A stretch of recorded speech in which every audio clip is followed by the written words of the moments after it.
What is up, y'all? People that have been here the last hour and a half.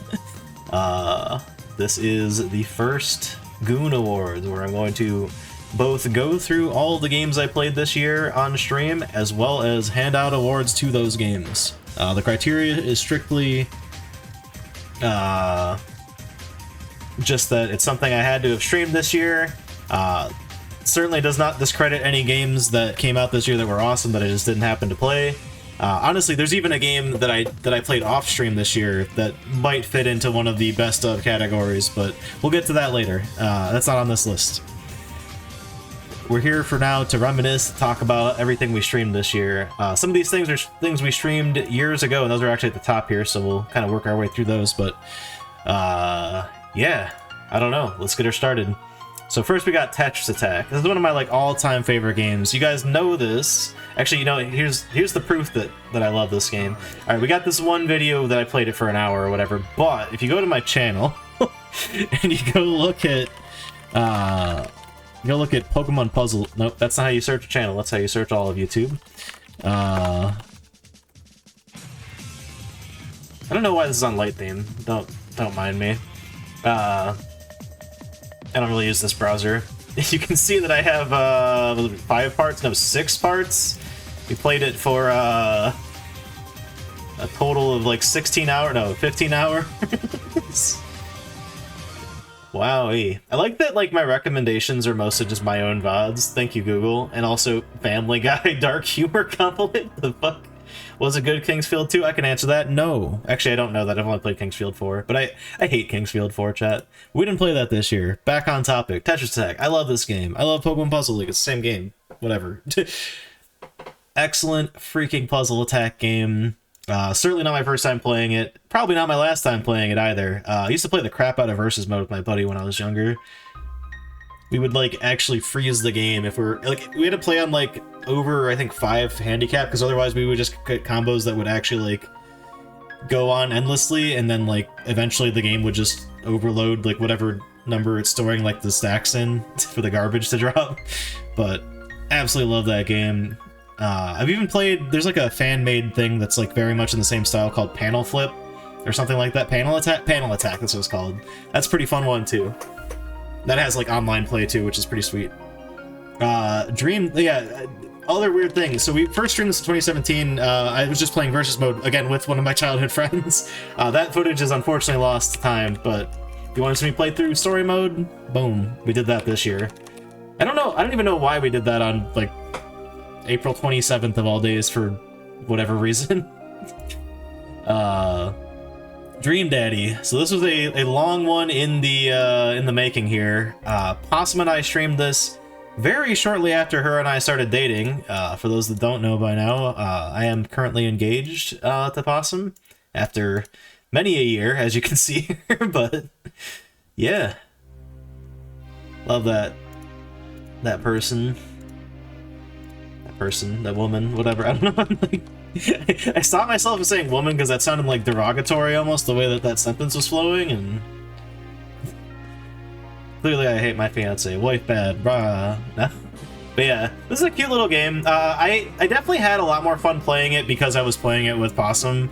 I'm not a visual novel guy, so I'm not the best judge on what makes a good visual novel or a bad one, but this had cute moments, but ultimately it's I don't know, just not really my cup of tea. Some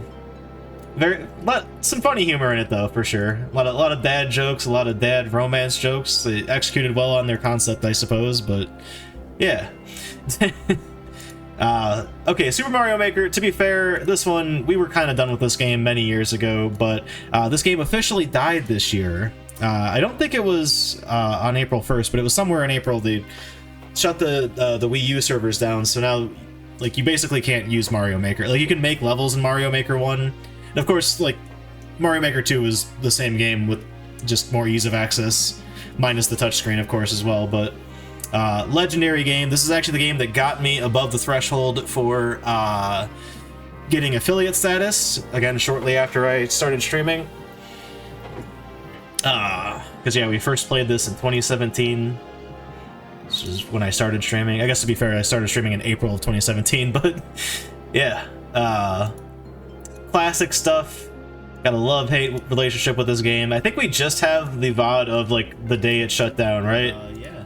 Why can't I pause this video? God. Yep, yeah. Playing Mario Maker 1 for the last time. We did a 100-man challenge on Super Expert. I almost beat it. Where was, No.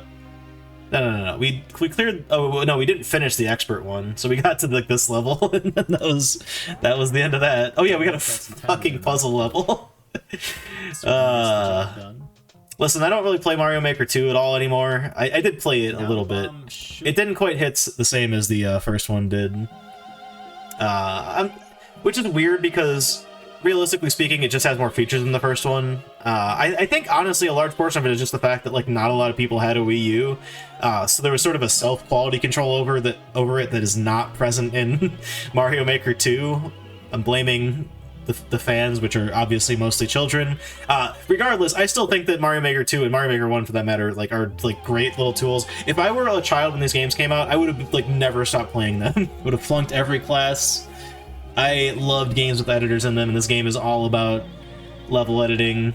And you know what? As much as I will shit on people that make terrible levels in Mario Maker, adults included, by the way, they oh god, is this the level that killed us? Hold on. Well, that was a failed run anyway. If I go under, oh, you know what? It's missing levels. Wait.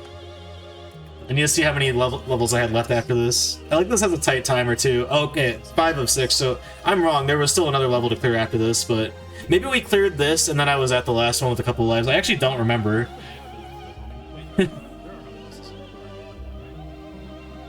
Yep, yeah. Oh yeah, we got a speedrun of course. Random speedrun level. That'll kill you. I want to see the clear to this. I do remember this level. This was awful. I mean, obviously, hopefully I do. It was only 8 months ago. But...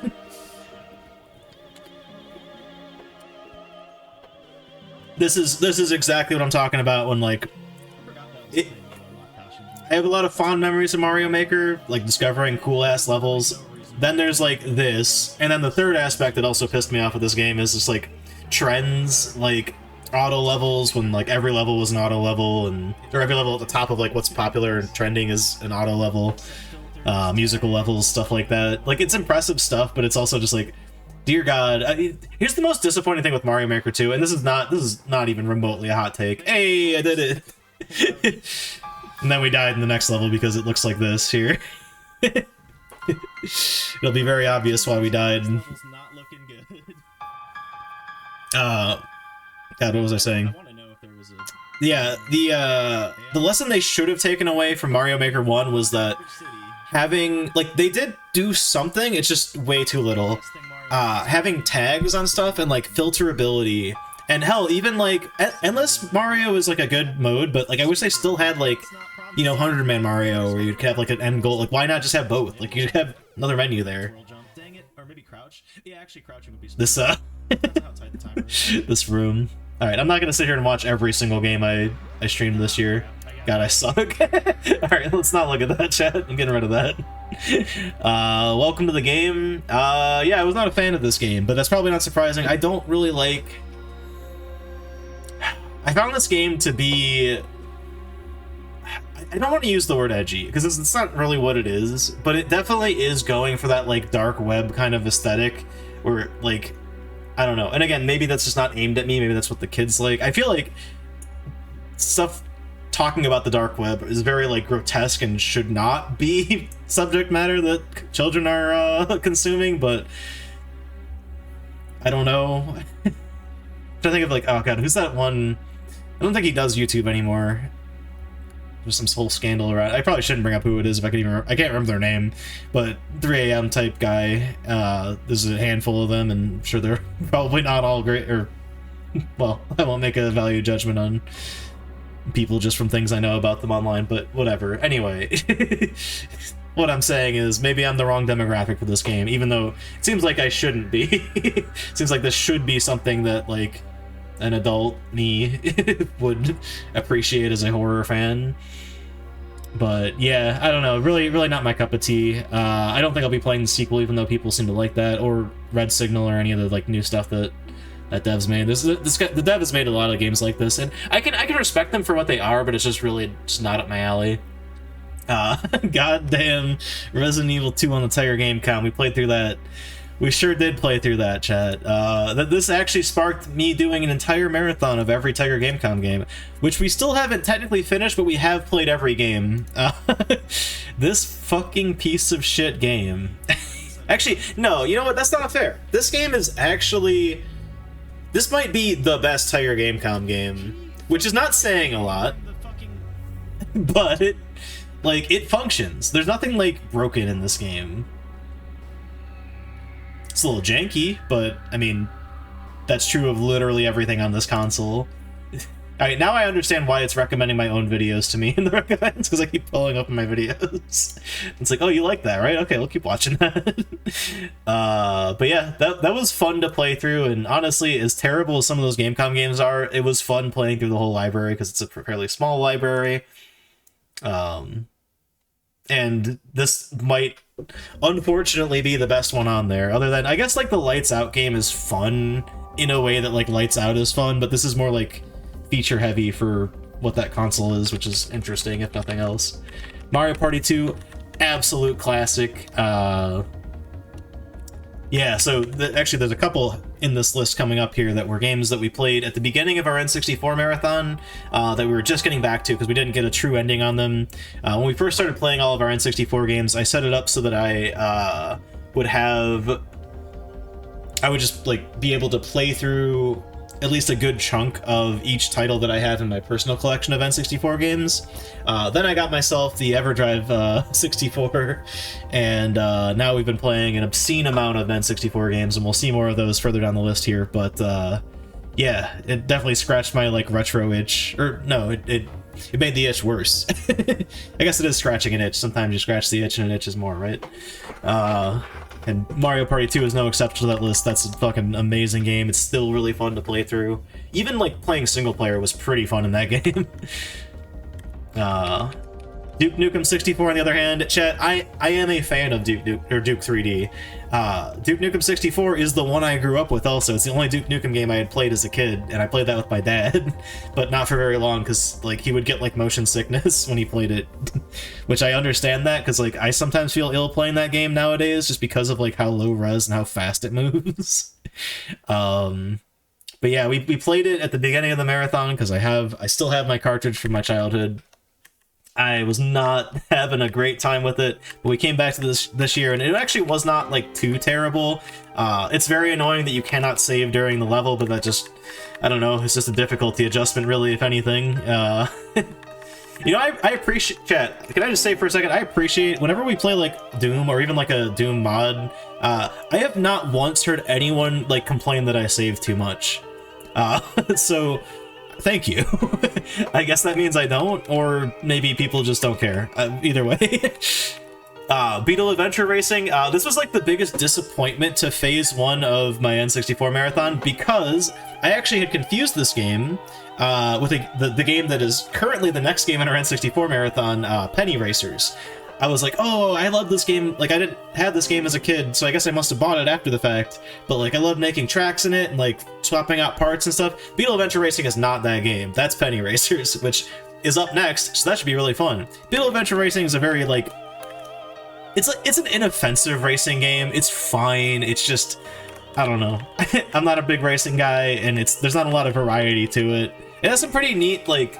ideas that it doesn't execute on very well. Like, there's bonus points you collect in the racetrack, and you can get extra continues if you collect enough of them, but there's so many of them to collect, and a lot of them are so out of the way that, like, you're going to lose the race if you do that. So you almost only ever want to do that if you're betting on yourself to lose. It's a weird mix. Like, I don't know. It's a weird game. But anyway, aside from that, we also did Rush 2 Extreme Racing, which I should probably swap these in this list, because we actually played Rush 2 before Beetle Adventure Racing when we came back to it. This game was extremely hard. I knew it was extremely hard as a kid. I was not certain if I was going to be able to beat it, but we got through it, chat. And honestly, it didn't really take us too long either. You got to cheese it a little bit, but it's a pretty brutal video game. Pokemon. Speaking of brutal video games, Pokemon freaking Stadium.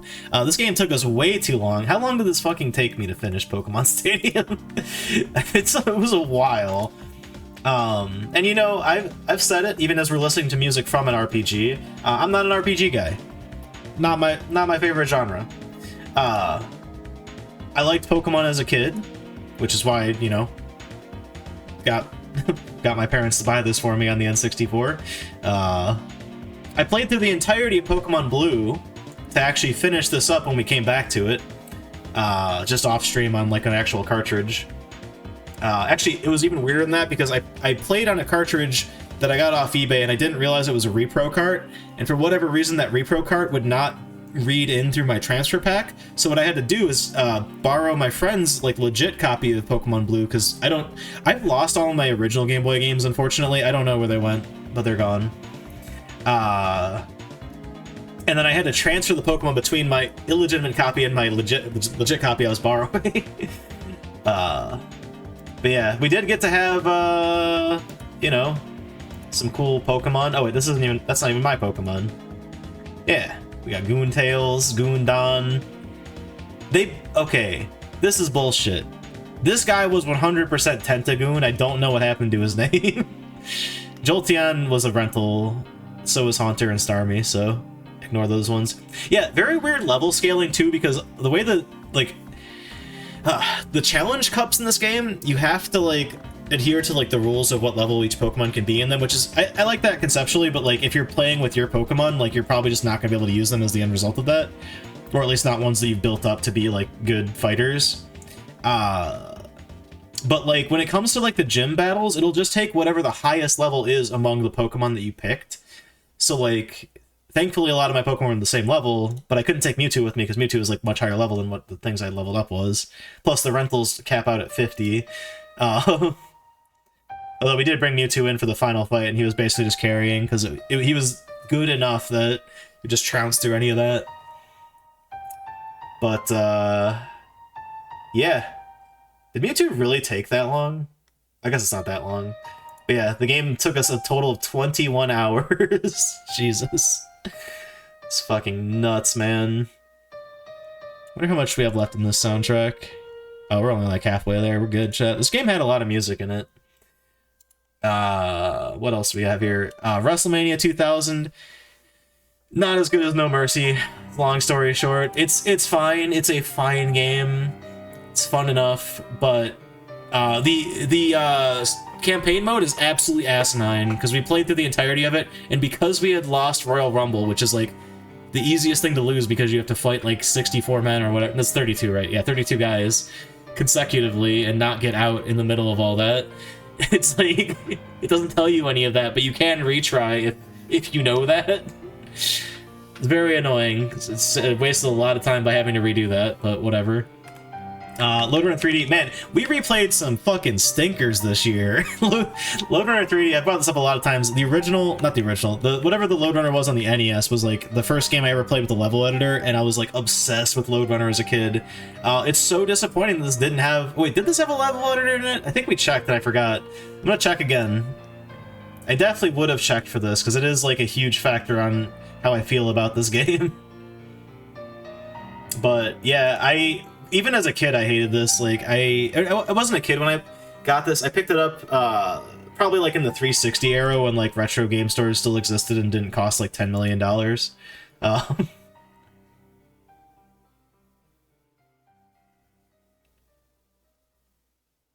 Oh yeah, okay. There's a secret world, but yeah, there's no editor in this game, which is just that immediately was very disappointing. But just the way this game functions is very not. It doesn't have the same charm that the 2D or hell, even the like 2.5D Lode Runner on the PC, Lode Runner 2. Like those are just way better conceptually. I don't know. This is a game that like didn't need to be 3D, and it's worse for that move. But yeah, disappointment, but we beat it. We got through it. What can I say? Mario Party 3. This one was shocking. I always like to think of Mario Party 3, like as a kid, I think that was my favorite Mario Party by far.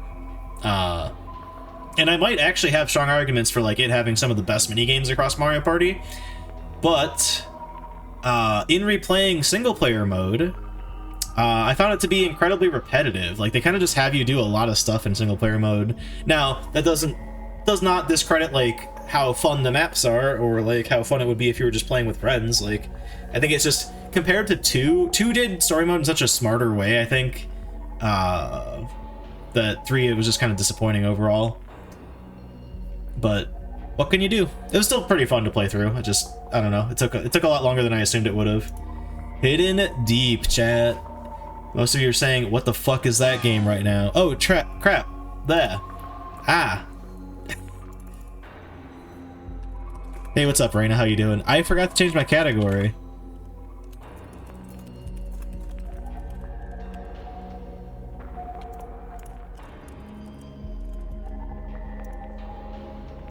Just kind of talking through all these games. I thought this game was pretty cool. Some people hated when I played this game. But yeah. It's also very weird that it's like not technically fully complete. But yeah, this was a neat one. It was it's a fun little like, I don't know, it had the vibe of like an 80s horror movie kind of. Not quite the Thing, but elements of that and Alien kind of mixed together. A couple other things. Hey, look, I'm drinking the same beer that I'm drinking right now, chat. Cool game, though. Hotel fucking Mario. This goddamn game drove me crazy. It's actually surprising to see that this only took me 15 days to beat total. No, that's not consecutive, obviously, but like 15 like calendar days. Technically, it did take us a couple tries because I kept losing my data. we changed emulators and stuff like that. Like I don't think I'll ever buy a Philips CDI, but like I almost want to with how frustrating it is to like emulate the games on it. Hotel Mario. It actually, the weird thing is, it started out okay. Like the first 2 worlds are downright like kind of pleasant actually, but when you get to the fucking last world, oh my god, this goddamn Bowser fight took us like 2 days to do, because when you lose, you have to go redo level. Like you have to make a strategic save point to go backwards so that you can get more power-ups to fight Bowser properly. There's also like just a lot of like RNG and things you can't react to in time that like, the earlier levels work because it's not as demanding of you in terms of like what you need to put, or what inputs you need to do. But yeah, oh my god, fuck that game. Yump 2. We're still not done with this one, but we did roll credits, chat. We might play some more of this tomorrow, depending on what you guys vote for. By the way, tomorrow, I'm letting you guys decide what I play all night long. But yeah, this is a phenomenally good ROM hack. I cannot sing the praises enough of Jump Team. They are constantly incredibly creative and like, I don't know, just like doing like look at this fucking level alone. Like they do the wildest stuff with custom scripts, whether it's just stuff that's already out there that someone else has built that they just do something really unique with, or if it's like brand new scripts. Like I think they built this one. One of them built this one. Maybe not. I don't know. But this was a really fun game to play through. It frustrated me a lot. As you can see, there's 104 exits. What are we at now? We're at oh, actually, I guess there's one more VOD that's not live yet. But we're getting close to the end. We're at like, we're past this, I think. Yeah, oh yeah, we got more exits than this. But well, I think we're maybe in the last 10 even, but it is an incredibly tough ROM hack, but it's been fun to play through. It's made me better at Mario World. I can't really complain. Oh yeah, we replayed DKC2. I guess that was... Oh yeah, I was playing a bunch of stuff that I just wanted to play at the end of the year last year. And DKC2, absolute classic. I love those games. I need to replay DKC3 because in my brain, I'm like, I love DKC1, I love DKC2, I hate DKC3. And I don't know what it did to deserve that because I don't remember that game very well. I need to replay it and form a proper opinion on it. It was the first game we cleared this year, though. And then we started our PlayStation marathon with Siphon Filter. This was a neat game. It had some frustrating moments to it, but overall it was really fun to play through. Very, very unique game that felt nostalgic in a secondhand way, where I'm like, oh yeah, I remember when like gaming felt like this. Like this was a fresh experience, and this is what cutting edge technology could do visually with stuff. But solid game. And then we finished up our playthrough. Oh, I guess we started and also finished Ocarina of Time in January. I give that game way more shit than it deserves. That game and Resident Evil 4 are like the two games that I think people think I like hate those games. I don't. They're very fun, but I've played through them so many times that I don't know. I always feel like they're a little overhyped. I know a lot of people list Ocarina of Time as like the best game of all time, so I think that one maybe deserves the title of being a little overhyped, but like it's still a very solid game that's still fun today. I can't deny that. Siphon Filter 2.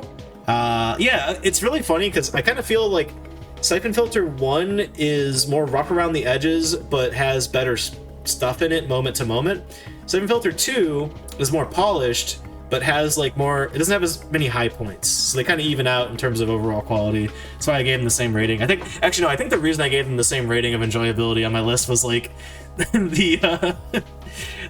there's like one level at the end of each of them that pissed me off in like a specific way. So I like knocked half a point down or something. But yeah, good play for sure. Tomb Raider and Tomb Raider 2 were crazy fun to play through. Tomb Raider 1's pretty fucking hard, but I didn't mind it. It was fun. I'm gonna talk about this as we build our way to Tomb Raider 3 because 1, you might notice it's not next to either of these two. 2, I have more things to say on that one compared to these two, but yeah, like I don't know. I love this like I don't want to say more mature approach to platforming, but having a platformer that is challenging in very unique ways, in a way that like people that make like ROM hacks and stuff like that for like more kid-focused platformers, so like for example going back to Yump 2 for example, like it doesn't hit quite the same way because like this was like the devs' intent to have this game this fucking hard as a platformer. And there's certainly things you can point to today of like indie games that have super hard platforming or whatever else, but like to have a huge major selling franchise, like Tomb Raider was gigantic back in the day. Like I never played it until now, but like holy shit, it would be there alongside like fucking Mario in video game like ads and stuff. Or Lara Croft would be in there, or Laura Croft. It's my shout out to that one guy that was sassing me in my comments. The one guy.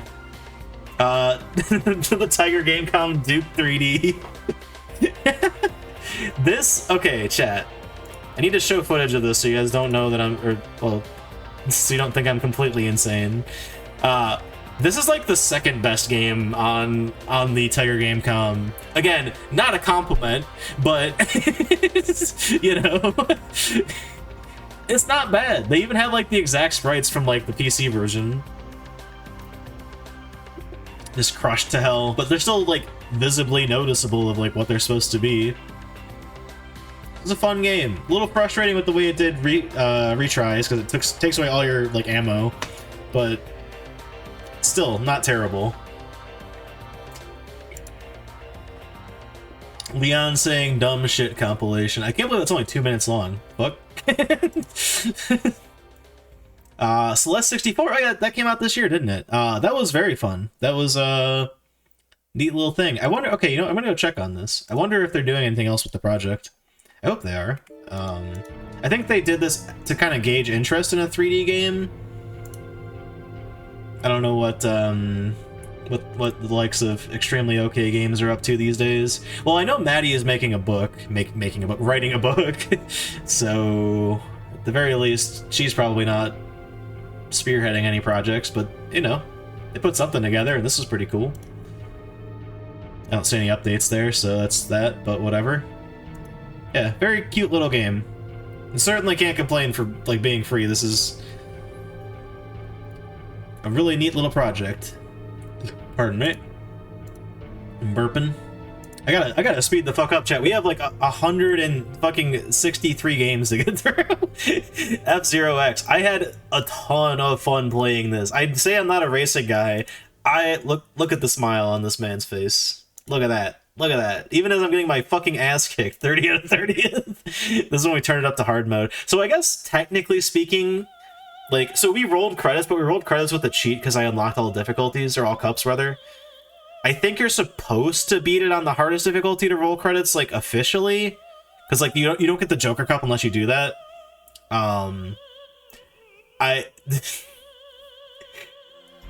I swear I am not making excuses when I say this. It legitimately might have been my controller that was holding us back, because I'm using a third-party controller that kind of caps out at, like, 85% of what the max reading for a joystick on the N64 is. 9 times out of 10, that does not matter. You guys might remember when I was playing Rayman, and I couldn't do the slide segments? That was not me being stupid. My computer was like, my controller was registering like way too sensitively in the game and wasn't realistic. And that was why, like, I switched controllers and suddenly I could control myself. That's how we got through the final slide segment in that game. Same thing here, but I didn't realize it because we were doing well enough on normal. Either way, still a very fun game to play through. I could come back and do it properly to get a proper clear at some point. I wouldn't mind that. Like, it was a lot of fun playing that. Oh god. Sonic Jam on the Tiger game, This piece of shit game. Let me find the loop. I remember this distinctly. There is a loop at the beginning of the first level of one of the 3 games on this compilation that just does not work. It's so if you ever played Sonic 3, think of the first level in Sonic 3, because it's emulating this. There's that part where you go through a loop-de-loop, and then you go into a room and you run like back and forth, and your Sonic's running up and down. Like, he's running on nothing, but he's like going up the scenery. Yeah, so that's in here. Oh, I might have done Sonic and Knuckles. Yeah, no, Sonic 3 is what I'm looking for. Good thing I time-coded this. Yeah, I literally timed out. Oh, also the frame rate runs like this. I don't know if... No, wait, no, I do actually know. Because, yeah, I have a physical copy of this game, and I've tested it. I don't have a good way to, okay, chat. I have a Tiger Game Com literally right in front of me right here. I don't have a great way to show you guys what's on the screen, unfortunately. But I can tell you firsthand that I plugged in my cartridge of this game, and this part is still broken like this. The performance is a little bit better. It doesn't run quite as slow as this, but it does run slower than you'd expect. Obviously, it just doesn't have the capabilities to run as fast as like a Sonic game needs to run. But yeah, this fucking shit, it just doesn't work. And also, you can't climb that wall as Knuckles for some reason.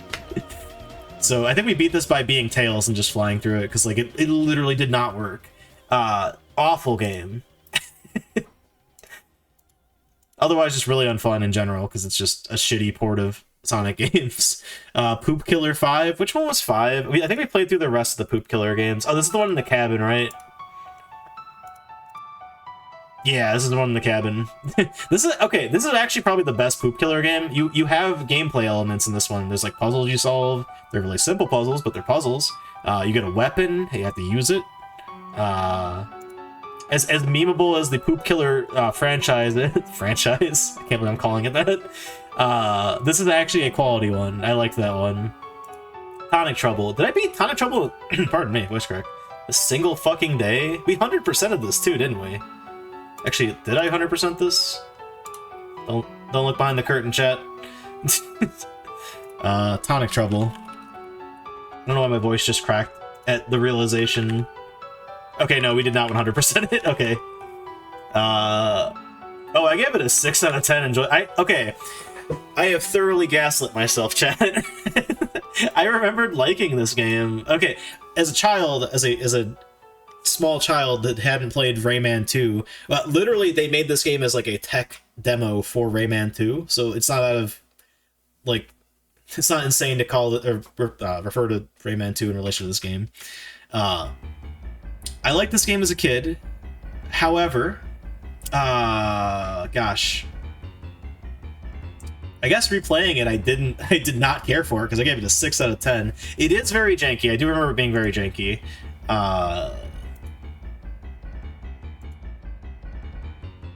Oh, yeah, I guess we just got enough things to count for the max there, huh? Okay, yeah. But I don't know. It's a cute little game. It's not the worst thing ever, but it is definitely pretty jank. Wrong spreadsheet, Chad. I got so many. You can see it up here. I got so many spreadsheets. Henry. Oh, fucking Henry. Okay, hold on. You guys need to experience Henry. I'm sorry. Prepare your eardrums. Parasite Eve music. Calm down for a second. Portion of this stream off with Henry, whatever the heck that is. I'm just gonna let this play out. Apparently it's a sound matching game. I think this might be a game for babies. Oh my god, that's so loud. Spoilers, it was, chat. Game, huh? Oh, you know what? I bet this is very stylus based, so we'll stick to this. Henry, game mode, options. Dude, this music sounds good, actually. What the fuck? What the fuck, past Goon? Sound clues, Music. visual clues. Alright, I guess this is surprisingly good for the Tiger game comp. I'll admit that. 2 players, single. Alright, so this actually, you know what, this might be the best into it now. of, dare I say, the best thing you would do with a game com. Because, yeah, for visual reference, everybody, this is the Tiger game com. It's right here. I keep it by my side always, chat. I sleep with it beside me. Like any Tiger like products, not terribly complicated, but a little bit more put together than That is not true, but... Who said you could reset? Exploring abandoned games from my childhood. A silly little, like, Dude, I love... version of, like, one of those board games. I've never seen any of these channels. Oh no, I know this guy, I think. Oh my gosh, it's just match 2. Player 1, your turn. Here you go, chat. Here's the experience. So right now we're playing with both clues, then we're going to do audio only, then visual. No, I'll do it the other way around. Actually, just forget visual only. Yeah, it's my turn. Cool, I'm here. Hello? I'm here. I play. Alright, this went longer than I thought it would. Pressing every I'm just sitting watching my own VOD. No, I don't want to exit. Did it just exit anyway? I'm waiting for Possum to let me know when she needs help draining some ramen that she's making for tomorrow. It might be. Oh. Is that Clint Eastwood doing a Rocky impersonation?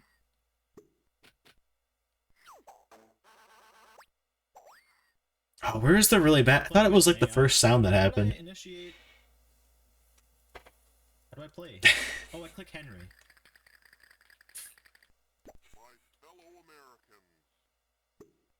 What is happening? Oh, it's 2 different things. Go! It's a cat girl.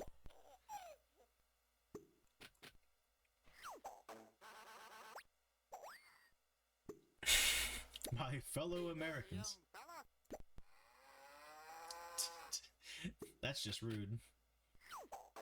Dude, the AI keeps getting the life preserver here. True phone. And or siren. I know that one! Alright, I'm not playing this a second time. Puzzle genius, chat. I'll have to, I guess. We could just play the... You know, honestly, I could have just opened the game rather than showing the video of me playing the game. So it must be here. No, it was down here! Ah! Where's the terrible sound? Oh, this thing. Is the Jetsons crown there? Hey, that is the Jetson sound. Alright. You know what, chat? We haven't seen Good times indeed. Oh my there, God. there it is! We haven't seen the frickin' coffee yet. Oh my god, my ear. It kept doing that. It's the best part. Sorry, that's all you need to know about that game. Wheel of Fortune was quite fun. It's just Wheel of Fortune. Indy 500. How many videos did we have on this? I think yeah, the fucking emulated version was busted, so I had to clear it this way. Like, it runs, it's totally, like, super easy if you play it on the actual hardware. There's destruction. Oh yeah, you actually can't even see my screen. But yeah, it took me 11 minutes of playing this on that jank-ass view to get it working. I need to figure out a better way to do that, because I bet if I got things at the right angle, I probably could record that way when I need to. Anyway, now that we're out of the Tiger Gamecom hell, yeah, Tomb Raider 3. So, This game, chat. I actually like a lot of the things about this game, but they made one like truly awful design decision. If you don't know, only on the PlayStation version, which is what we were playing. Instead of saving at particular spots or saving wherever you want, which is what you can do on PC, you collect crystals. I'm trying to find one. I can't find it. Whatever. And you have to use a crystal whenever you want to save, and that carries over between levels. But the problem is, you have no idea how many crystals are in each level until you finish it. So you might have missed one. A lot of them are in hidden spots, or just in very deadly spots that like might get you killed. So you have to be very strategic about when to use them. But going through it as a like first time playthrough, like you have no fucking idea like what you're about to run into next.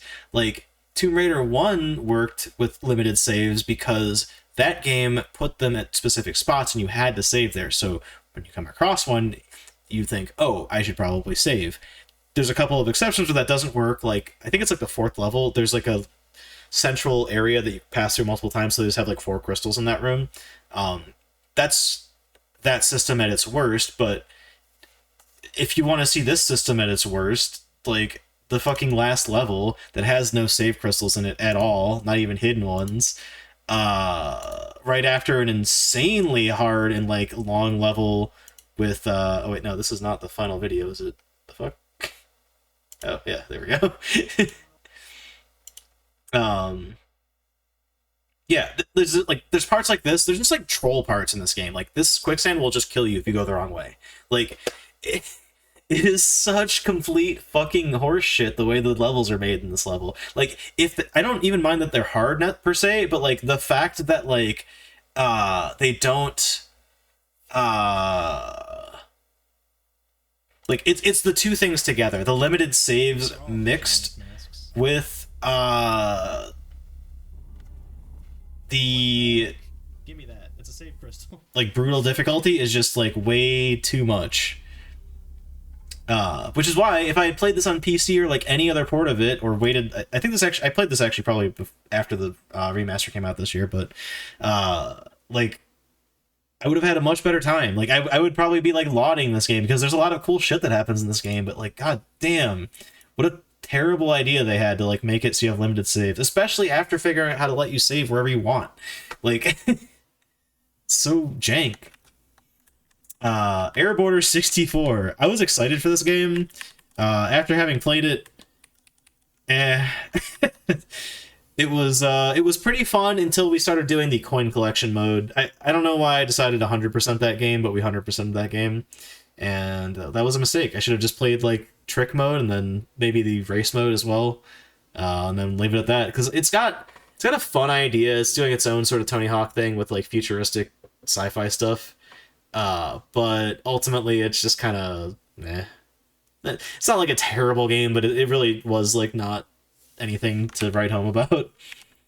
Then we're back in the Tiger Gamecom section. We got the arcade classics. There's not much to say about this. These are just like just straight up ports of arcade games, and you know, if you like playing Centipede, if you like playing Frogger, what else was in there? Destroyer, Tactics. Defender, I mean. Oh, Defender and Defender 2, of course. And Joust. I mean, amongst oh, there was Robotron 64. I forgot about that. It's like okay, I do like Robotron. This is actually a janky port. The rest of these in here are not bad. Joust, Sinistar. Like, these are accurate to what the arcade feels like if you've ever been on a machine for these, but I'm not really a fan of Defender or Defender 2 or Sinistar. Joust I do like. I like Joust. My life's chat fucking dead. In this game. This is not Joust. This is fucking Alright, shut up, other goon. You don't know shit. What did I just say? It's not Joust, this is Spoused. Yeah, I don't know. There's not really much to say about that game. It's just kind of it is arcade port. Yep. Handheld way to do that. Sure, that's fine. Cool. Fighters Mega Mix, however, this game was okay. It's a pretty oh yeah, I forgot that was Are we gonna get like a winning? This is a fighting game where you have armor, and if your armor breaks, it's broken for the rest of like that set of matches against that person. Which really just equates to like your clothes exploding after a certain amount of damage you take. I think I blocked his special. But yeah, it's got specials, it's got unlockable characters. Like, there's nothing wrong with this game. It's actually fine. I feel like I'm defending the Tiger Gamecom here. I don't want to do that.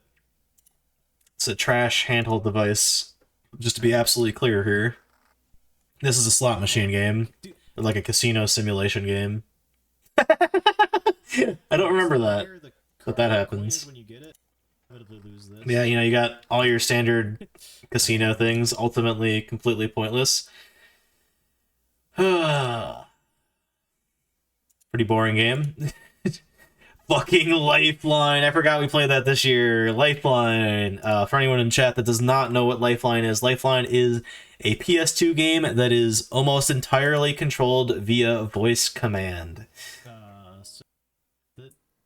For example, oh, this is a great room I could have scrolled to. This fucking area. Oh wait. No, that's all. In chat, just to set the record straight, I have this fucking game. I have a physical copy of this game, but the disc is broken apparently. We tried to play it on my actual hardware, but it did not go well. I think save point. Like, processing commands took like a minute per command. So we unfortunately had to emulate this, but it would have been really fun to do this on original hardware. Having said that, as much of a nightmare as this seems, actually, hell, let me go to like a fight. Not that fucking part. Here we go. Here's some fights. Like, it's not a good game, but I mean, it looks jankier than it is. I'll say that. Having said that, I wouldn't play this again. Like, it's impressive what they managed to do for the time, but yeah, I wouldn't say this is a fun game to play. It is an interesting game to play, though. if you are a enthusiast of weird retro hardware, this would be a game I would recommend to check out, because it is very unique, albeit quite frustrating at times, and very not as janky as Hey You Pikachu, obviously, but it came out, let's see, it came out, oh, no, that's not the year it came out, that's when we played it. I think it came out in like the mid 2000s, so like that compared to like the late 90s, like of course it's going to be better voice recognition technology by then. I mean, voice recognition technology doesn't even work perfect today, so I don't know, but you know, people keep putting it in games, and it's funny when they do. That's all I have to say, really. Speaking of games that don't fucking work, Parappa the Rappa. I loved this game. I spent like an hour on this game total, right?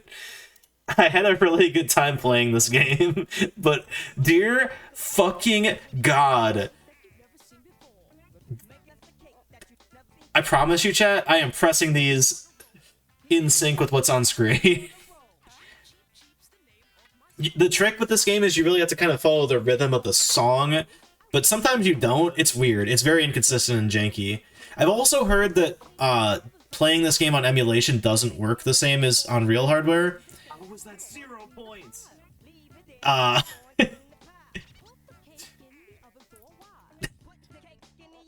But all the same, like, How was that good? it's incredibly adorable video game. Maybe it doesn't work, but whatever.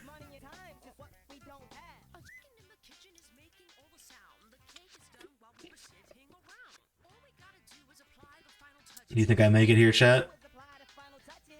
I guess you probably could have seen based on the chapters I put in. I was pressing L. What the fuck?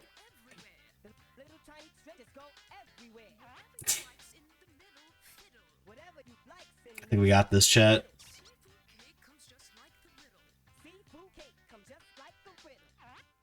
Boom. Look at that, chat. Done yet, are we? Very cute game. In spite of its jankiness, I had a lot of fun playing it. Lammer Jammy, I also had a lot of fun playing it. They really ramped up the difficulty with this one, but it was good. Like, I still had fun playing this. It's still equally ridiculous. One of my favorite cutscenes in any video game of all time is probably in this game. Do I have these? Okay, here, hold on. Yeah. Back off, you're in the way. Wait, is that it? That's why he lost his dojo to gambling at it. Or is it this one? Oh no, not this one. Damn it. Yeah, this one. Or is it this one? Oh yeah, no. Fuck the plane level. That's the worst shit. This is pure cinema, chat. Flanger. Oh, is that the thing where I can like mess with the styles? I never used that once when I played through this. The little mods you can put on it. No, we ate too much pizza. I'll let this cutscene and also myself speak for itself. Ignore any negative things I say about any of them.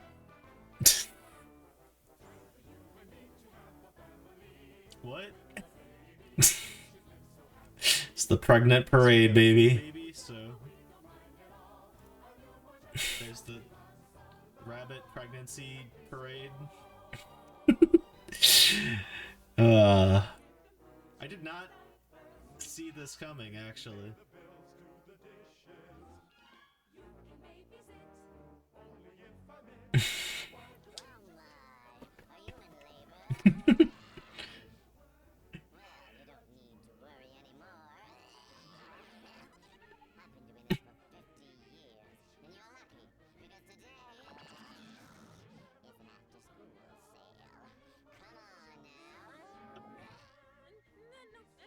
Chat? Big sale. Deliver now, pay later. Was this RoboCop? Jesus Christ. Alright, I've let this run on long enough.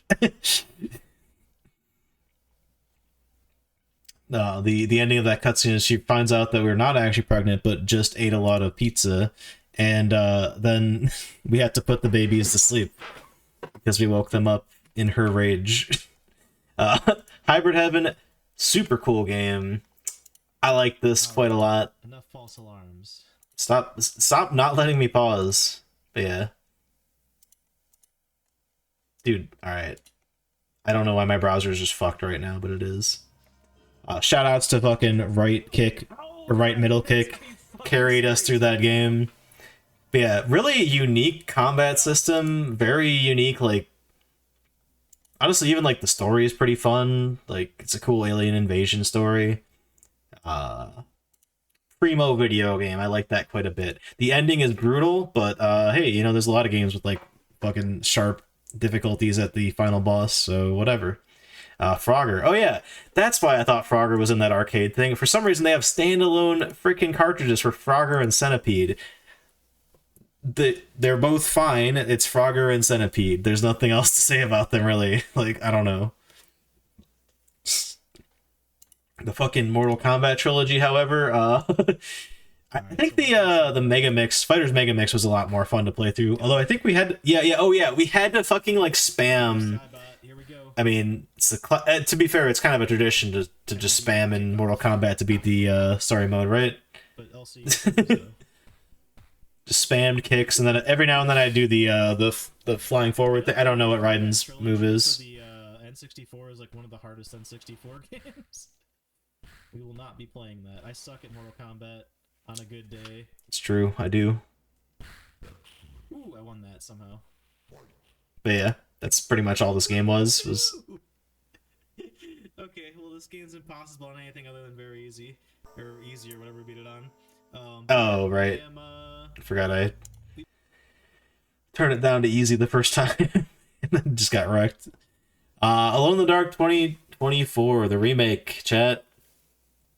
It's a real shame what happened to that studio. I'm not going to sit here and like say this is the best game I've ever played. But as you guys might know, I'm a certified Alone in the Dark hater. Fuck all of the other games in this series, with the exception of New Nightmare. Honestly, the 2008 like reboot one was not the worst, but it also was pretty trash in its own way. But this was actually like a fine game, but that's the problem. It is just a fine game, and the sad reality is that with AAA titles like this, or I don't know if their budget was large enough to be a AAA, but they definitely had a large budget making this. They had the fucking Stranger Things guy, as well as what's her name for the lead actress. But yeah, like most of all out of this game. They did a great job like making a just like standard, like, okay, if this game came out and looked not as good as it does and didn't have the Alone in the Dark IP on it, so I mean, I guess it could, whatever, if it didn't have like the budget behind it that it did, I guess is my main point. I think it could have done gangbusters. Like an indie version of like what this game is would be insanely impressive. The problem with that is a lot of people worked on this, I guess, and I will absolutely shit on studios for closing down for like stupid reasons where they're like making bad decisions or getting greedy about things. But I genuinely think that this was just like a just a misfire on like the scope of what they were trying to do for an Alone in the Dark remake. And yeah, I don't know. I don't blame like their studio or whoever financially owns that to like have stepped down from everything after this, because yeah, this game just didn't make the kind of traction it needed to make its money back. But it was fun. I liked it, and honestly, I'm gonna play through the Grace playthrough at some point. I've said forever about this game as well as the original Alone in the Dark, but whatever. Crash Team Racing. Holy crap! This game was so goddamn much fun. Did I play this? Okay, yeah. Like I said, I beat it on the first stream, but then we did like more stuff to do. Infant Seminole Prince. There he is. Is he still here? We got him. But yeah, just a all around super fucking fun kart racer game. In fact, I could have saved. The hype was real on this one. This was like a phenomenal video game. That's why we gave it a 10 out of 10. I don't know why I don't have a tab with my PS1 marathon up here. I should have done that, but I didn't. Tony Hawk's Pro Skater 3. We played this on the N64. This is notable because it is the last game released for the N64. I believe across all regions. Well, okay, it wasn't released in all regions, but like amongst the last release per region, I believe this was the last thing to come out, is what I'm trying to say. And then that is true for Europe as well, I believe, because that had a port of it. And then, or PAL region, whatever. And then in Japan, the last game to come out, because they didn't have any of the Tony Hawk games on the N64, the last game to come out was the game that is called Bomberman 64, but it's a different game than what in America we got as Bomberman 64. This game we did not get in America. It's like a 2D game. That was pretty fun. We played that last year though, so anyway, that unrelated. Tony Hawk Pro Skater 3, very fun time. Loved all the content matching, and I didn't get like a DMCA strike or anything, but I'm always worried when I play these games and stream them and whatnot that'll happen. But even though like the N64 ports of these games aren't the best, but like it's still fun. It's still a fun time. Like I don't know, I can't deny that. I'm a huge Tony Hawk fan. I fucking played the shit out of Underground, as well as 2. I played 3 as a kid, but I didn't like. I don't know. For some reason, that was like a gap. There was like a dip where I didn't play it that much. Klonoa. Yeah, that was another like first playthrough. It was pretty fun. We knocked that out in a single day, although we just, did like the any percent playthrough. Cute little kid-friendly platformer is just fun. I don't know. Like, I think people like the second one even more than the first one, but people like the first one as well, which rightfully so. It's a fun platformer. I might check that out sometime, but that's a PS2 game, so that's not going to be part of the PS1 marathon. Oh, fuck, chat. I forgot to unpause my music. I've just been... it's been yapping. How long ago? That was like 20 games ago at this point when I paused it. Oh, no, I think I paused it for Lifeline. Just 10 games ago. Batman and Robin. Oh, my God. Chat. Fuck this game. This fucking game. First of all, you might notice that there's a different color scheme right now in this video compared to the other Tiger Gamecom videos I opened up. This game like kept breaking on the other emulator I was using, so we had to switch over here. And I had to check. Again, it's another game I have a physical copy of. I'm like, does this actually just work this way? Like, am I fucking up? But no, like, it's somewhere in the middle of the second level, it's like, oh yeah, this just doesn't work on this emulator, but we got it to work on this. Yeah, this game was not great. Although you do have a pixelized version of Leon Kennedy that you get to kick over and over again, so there you go. He's got his Resident Evil 4 jacket on. But no, yeah, this is a shit fucking beat 'em up side scroller type game. It's completely fucking jank. All the way to the goddamn end where you fight Mr. Freeze. Did I just... Oh. Oh yeah, then it ends with that. It ends with like a, congrats, you did it! Stupid ass shit. Why am I Robin here? Oh, right, I think I changed to Robin at a certain point, because... Dude, we had like 1 life left when we cleared. That's crazy. Or did I save state? No, I don't think I save stated playing this. We definitely game over a couple times. I remember feeling the pain of that, because... Ugh, it's a lot of, a frosty fate. No, we probably didn't save state, because it's only like 28 minutes. I feel like I would not succumb to frustration where I'd start save stating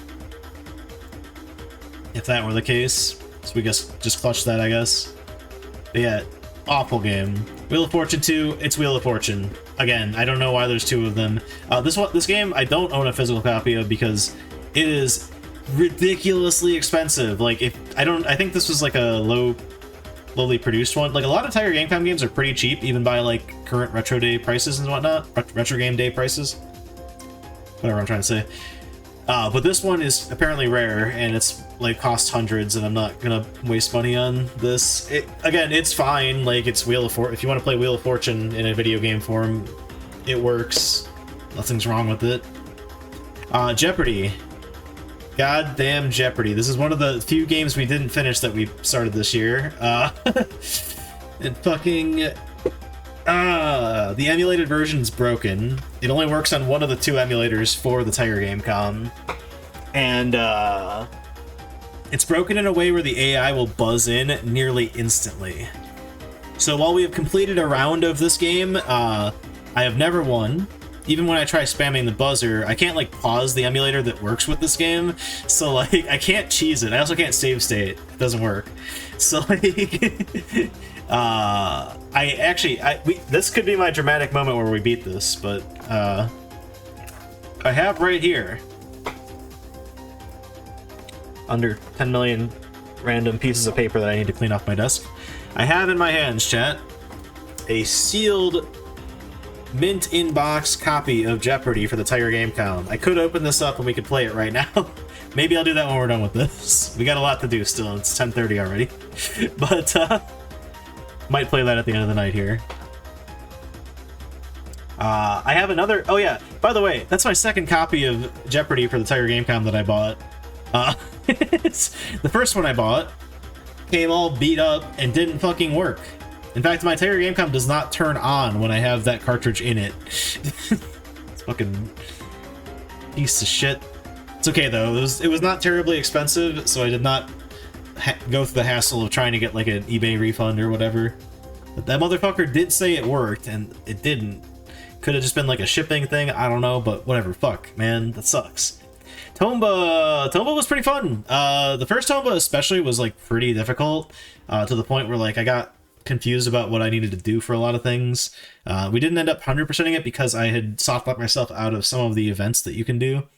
But now that it's like on Steam, maybe I'll play it again and we'll do a proper 100% playthrough. But also I fear the fucking part where you have to race, because that getting the gold medal in that race is so tight. It's ridiculous, but really good game. I had a lot of fun with Tomba. I literally, the only thing I knew about it, actually, and I think this wasn't even the first one, I think it was the sequel. The only thing I knew about Tomba before playing it was just the GDQ meme of the I prefer to be quiet guy. And that was all I knew about the game, but I had a good time playing it. Now we're into our first mod of the list here. We played through Super Mayhem 17. This is genuinely just a game that I saw some streamer playing, and I'm like, that looks fucking fun, even though they were not having a good time playing it. I don't know. I think I'm a much larger Doom fan than I realize. I had a great time playing this. It was pretty difficult, and I think the ending got a little bullshit. Like, here, let me go to the last video of it. 4 videos, chat. Oh, right, secret maps. No. Here's what the final fight looks like in this.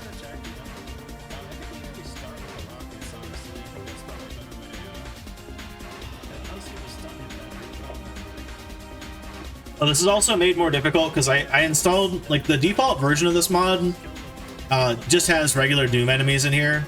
So that will show up as, oh my god, what's the final boss from Doom 2? The hell is that thing called? Yeah, one of those, whatever. He'll show up as one of those, but he's skinned to look like a Koopa, and then, oh fuck, I forget what all the Koopas are. There's... The imps are Shy Guys. I think the Koopas are all the Marines, so there's the Shotgun Marine, the Machine Gun Marine, those are all Koopas. And since this area spawns dudes constantly, the Dry Bones are Revenants, which is probably obvious based on the way their bone was just, like, homing in on me and blowing up when it hit the wall. Homing rockets when they feel like it. But, yeah, I don't know.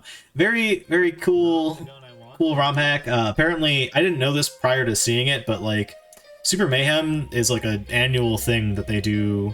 I don't know how long they've been doing it or if they keep doing it, but they have like a theme every year, and I think that year there was like Mario levels, and then that's just a compilation of everyone's submission. Sort of like a game jam in a way, but I think they have like a month to work on them or something. But yeah, very cool stuff.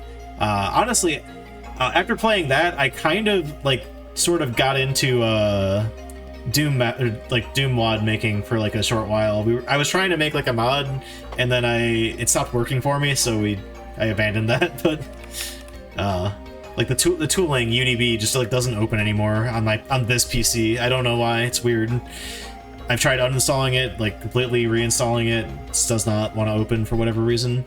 There's even like a stream where I opened it and showed you guys like a level I was making. And that's just gone now. I mean, the video's still there, but Wally Bear and the No Gang. We played that on 420. The anti-drug, unlicensed NES game. How come... Actually, I know... You know what? I do know why. I don't even have to ask how come. But there's so many, like, things that are, like, either religious-based or anti, like, drug-based or... Something that's, like, you know, like, seen as, like... Socially seen as, like, something, like, positive or wholesome or whatever. That are like unlicensed games on the NES, and I know why that is. It's because, like, I mean, not the case with this game, but at least for a lot of religious games on the NES, they're made by a company called Wisdom Tree, which had to rebrand themselves, or which decided to rebrand themselves after making bootleg games for a while, and then Nintendo threatening stores that sold their games to, that they would, like, not sell their games if they sold the bootleg games there. Pardon me.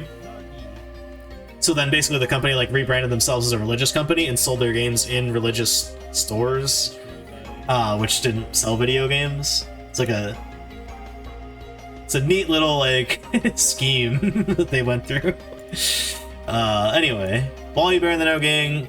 I don't even know why I opened the video for that. That game was janky as fuck, and it gets way too hard at the end. We succumbed to using save states on that, and I don't feel a little bit bad about it, because dear god, the pixel perfect platforming you have to do, and the like game overs you can potentially get from dying too many times. It's crazy. StarCraft 64, another classic. Yeah, it's StarCraft on the N64. Not much else to say about it other than that. It's shockingly good how they managed to make a port of that work on an N64 controller, but like ultimately like it is definitively the worst way to play that game, and even the stuff that's like exclusive to that version of the game has been ported to like newer PC versions of StarCraft, so you don't even need to mess with it. But yeah, I had a fun time playing through it though, because I played a lot of StarCraft as a kid on the PC and on N64. And I liked it a lot, but I liked it for custom maps and stuff, so I never actually finished any of the campaigns as a kid, and going through all those was a good time. What else we got? Chat, we're not even halfway through. Chat, we're only like a third of the way through, actually. This is bad. I'm gonna run out of breath. We're never gonna get to the nominations and the awards. Tomba 2, like I said earlier, had a lot of fun playing Tomba, but Tomba 2 was even better. I think that game is just an overall improvement on every problem that was in the first one. So, good shit. Very solid video game. Another Crab's Treasure. This game was heckin' adorable. It was fun to play. Yeah, just an overall great time playing through this. You guys know I love Souls-likes, and this was a very good one. Crow Country. Oh man, Crow Country, dude. Okay, I don't know why I reacted the way I just did, but this game was phenomenal. It nailed that PS1 aesthetic, while like keeping the gameplay modernized enough to the point where it's like not unapproachable, I guess. But yeah, just a really freaking good game. Knocked it out of the park with that one. MDK, yeah, you know, I didn't expect much with MDK, and it delivered. This was an okay game. I didn't know this was the Earthworm Jim dude, but apparently it is. I learned that in the last level because there's like an Earthworm Jim power-up that they drop at the final boss fight. Yeah, I know it's a neat game, but it's not like... It was probably like really cool to play something like that at the time, but I think nowadays it's just been surpassed in like other ways by better ideas on like run and gun 3D shoot 'em ups or whatever. But not a bad game by any measure for sure. Withering Rooms. Oh my gosh, Withering Rooms. This game was so fucking good. Got RPG 2D Souls-like elements with a cult theme on top of all of it. That's my shit. This is like everything I like. You just need... Actually, no, wait. There are like roguelite elements because when you die... We actually beat this entire game without dying, but if you die, you reset and lose a lot of your gear except for like key items and stuff. So, yeah. But this was super cool. I had a great time playing this game. Like the magic spells and like different builds you could do as well, because like you can make a build where you like essentially poison yourself to like buff your damage. Like it's pretty versatile about how you like go throughout the game. The song is very loud, chat. But yeah, good game, good game. Quiz Wiz, the cyber trivia. Doing some quiz. It's just a simple quiz game on the GameCom. What can I say? Jurassic World, however, or sorry, The Lost World. I did this one off stream. I don't really know why I did this, other than like I didn't have a lot of time to like record something or stream, and I figured doing like a 1 hour long recording was better than doing like a 1 hour stream and just leaving. But I could have streamed this. This game was very hard. I ended up using save states because for some reason there's limited lives, just like the Batman game, even though, I don't know, this game's sufficiently difficult that even if you had infinite lives, I feel like this would be long enough for a child playing this. The reality of it is it probably just, like, kids didn't finish this when they played it. Yeah, you got these segments where you're on a motorbike. Those are pretty chill. They're a little hard to do. But then you have stuff like this, where you're, like, getting attacked by... Well, that one's not attacking you, but sometimes there are ones out here. And then you have, like, a very thin platform, but you need a running jump to get enough speed. I think the biggest problem I had with this game is the fact that, like, the eggs are, it's sometimes very unclear where to go to get the eggs. Oh, and this part sucked, too. The ending is just climbing up this giant crumbling mountain, and I mean... God, look at these jumps. Need I say any more about that? Like, I think that speaks for itself. But yeah, sometimes you need to, like, jump down, but also other times jumping down will just kill you, so it's a weird thing. We got Monopoly on the entire GameCom. That was fine. I mean, we kind of dominated. I don't know what else to say about that. Like, we just got lucky with what we landed on our first time around, and then ended up just slowly bleeding everybody else out. But, yeah. It's Monopoly. Not much to say other than that. Oh yeah, we also, in addition to finishing StarCraft 64, I forgot about this guy on the quiz thing. We finished the Brood War DLC, which is kind of just built into part of being that cartridge. But you actually can't play the Brood War expansion if you don't have an expansion pack on your N64.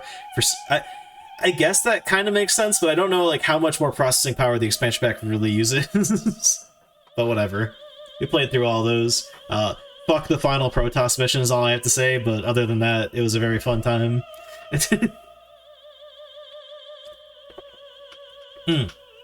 Not the final Protoss mission, the final Zerg mission. Although the second to last Protoss mission can also go fuck itself. Oh no, that was Zerg also. Never mind. Yeah, fuck those last two. No, not the last two missions. I don't know. Whatever missions I'm thinking of. Definitely the final one. But the mission where you can't build air as Zerg, and you're like trying to set pylons around, or trying to go plant a bug on beacons all around like the central Protoss homeworld or whatever. Anyway. Still though, it's fun playing through all that shit. Very nostalgic. Lights Out. This is the other Tiger Gamecom game we haven't finished. This is like the game it comes with. Both physically and on emulator, like, there's just a lot of puzzles, so I have not gotten through all of them. I actually tried to write an algorithm, like a little code thing I could write in to like have it figure out what the most efficient solution to the puzzle is. That failed. So maybe we'll eventually get that working and we can actually finish the whole thing, but till then, I don't know, chat. I don't know. Solitaire, yep. We played a game of Solitaire. That sure was Solitaire, chat. That's another one I did offline too. My link is different. Gasp. Also, wait, is that the wrong video? Oh, I did Lights Out and Solitaire in one video. Why did I not make that a separate video? Whatever. Shipwreck 64. This game was insanely cool. It did so many like weird third wall breaking or fourth wall breaking type stuff that was very impressive to see. Yeah, I don't know. I can't gush enough about this game. It had really good puzzles as well. Really like made me like think hard and like to get to like the true ending and all that stuff. But even getting to the true ending, I had to look up. I think it was like 2 of them I had to look up.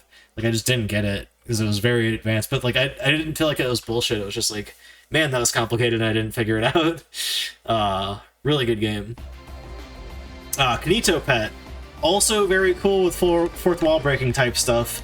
This goddamn YouTube video was a nightmare to edit because of all the info it just shows about me from reading off of my goddamn hard drive. But I did get them all. I like triple checked it, watched this whole goddamn VOD many times.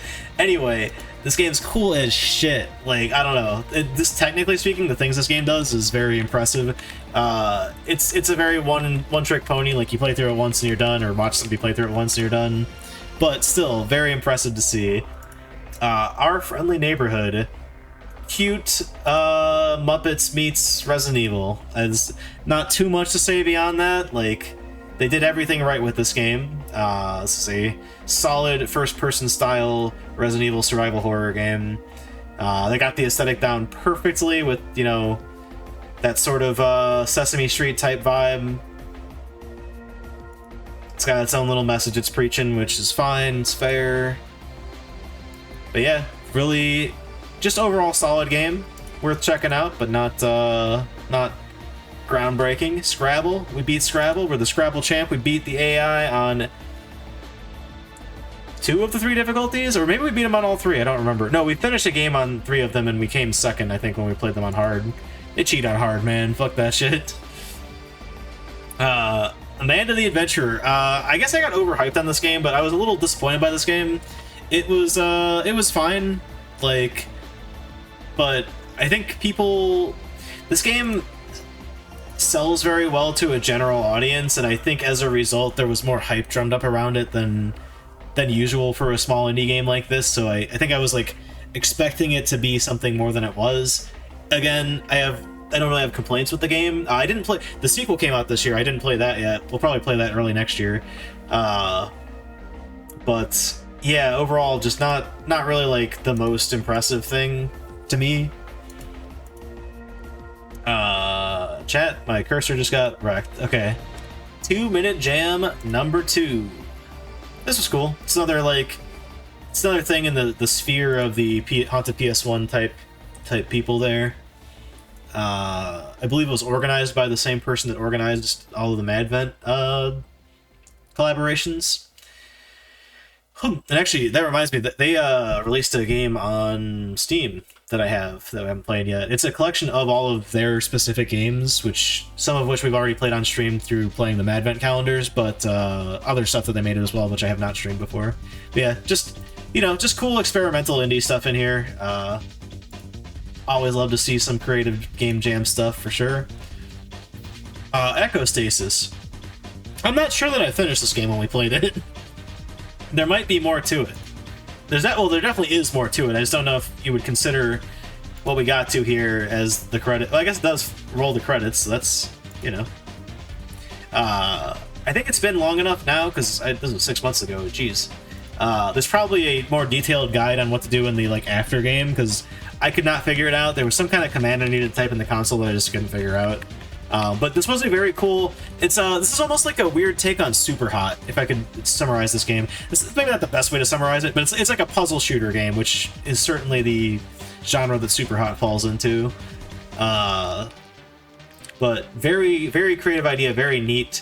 I didn't realize that the person that made this made some other games I've played before, or at least demos I've played before. And their previous stuff I wasn't crazy into, but this is cool shit. Speaking of cool shit, Dread Delusion. Chat, it's no secret, I fucking adored this game. I compared it to so many games, except for the one that they were actually inspired by. Yeah, this is meant to be more of like a Morrowind type game. I kept saying Deus Ex, which most certainly, I'm sure there's some Deus Ex inspiration in here as well, just because of the ways you can, approach different missions with alternate, stats based on whatever you spec'd into. Yeah, delightful is maybe not the right word for this game, but I had a fantastic time playing it. It's a very dreary, setting and world, so fantastic maybe isn't the right way to put it, but yeah. Cool game, excellent, fantasy lore, good story, great setting. Can't gush enough about it. We got the Mega Man X Randomizer.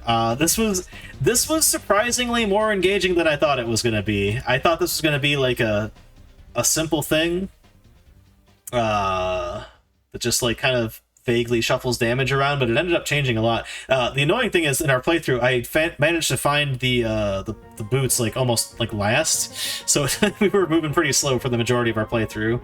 But it was fun. It's a fun time. Chat, I'll be right back. I have a lot to say about At Tony's, but I gotta pee, so I'll be back. Enjoy the Parasite Eve music in the meantime. We're halfway there now, finally.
Also, I don't have a lot to say about At Tony's. I was confusing it with Manny's, which is really funny because it's the game under At Tony's. At Tony's is an acceptable video game. I think there was like AI voices in it. Not that I'm like, I don't know. I'm not policing whatever this indie dev does to get their game made, but yeah, I don't know. It's just your average like kind of indie job simulator horror. That's whatever. But Manny's, however, Manny's takes that as a concept and completely flips it on its head. Not flips it on its head, but it's yeah, no, it goes somewhere else with it that's more unique. Not the most crazy innovative game in the world, but just very solid all around, and yeah, no, I mean, I don't know. It's just a wacky story, and I don't want to spoil it, I guess. It's already probably said too much just being right there, but yeah. solid game. Coffin Mall, that was the yeah, that's the one with the hearse that's trying to kill you.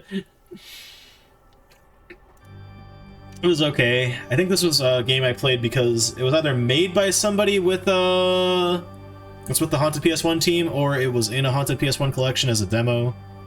I think it's the former rather than the latter, but Pizza Sausage chat from 4 years ago. You guys want to watch an old Ordinary Sausage video?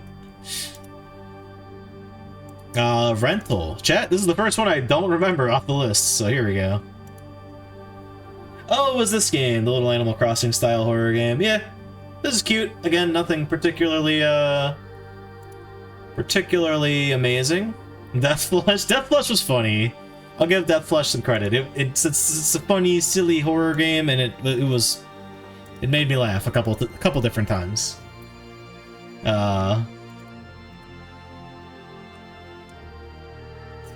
Oh yeah, that's right. It goes into like random little segments that you go in. I Make Saints. Disturbing content for sure, but you know, that's the game you want to make. That's the game you want to make, right? So rock on, I guess. Poop Killer 7 and Poop Killer 8. Okay, which one was the one where I killed the Poop Killer with my baldness? That's this one. Hold on, we gotta go back. Oh.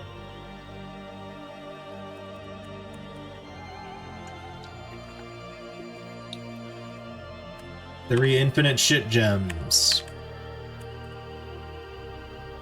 Take me a year to clean all this up. You think you can run away from me?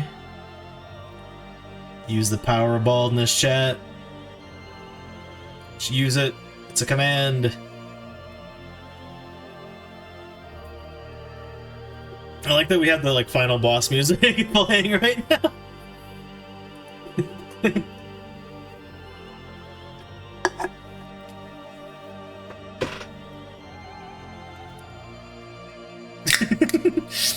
This is the best music to be playing right now during this.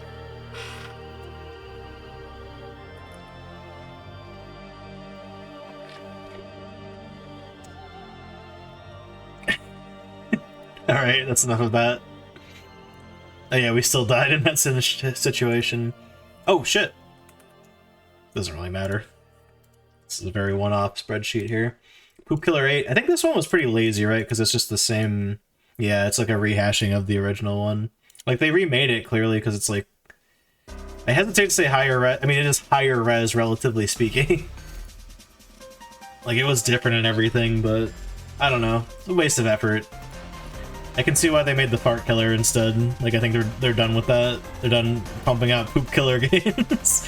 What a fucking sentence. Moe's Body Shop. Again, it's like fine horror. I don't know. It's not anything particularly like special or amazing. Dude, what in the fuck is happening in my recommends right now? Not interested.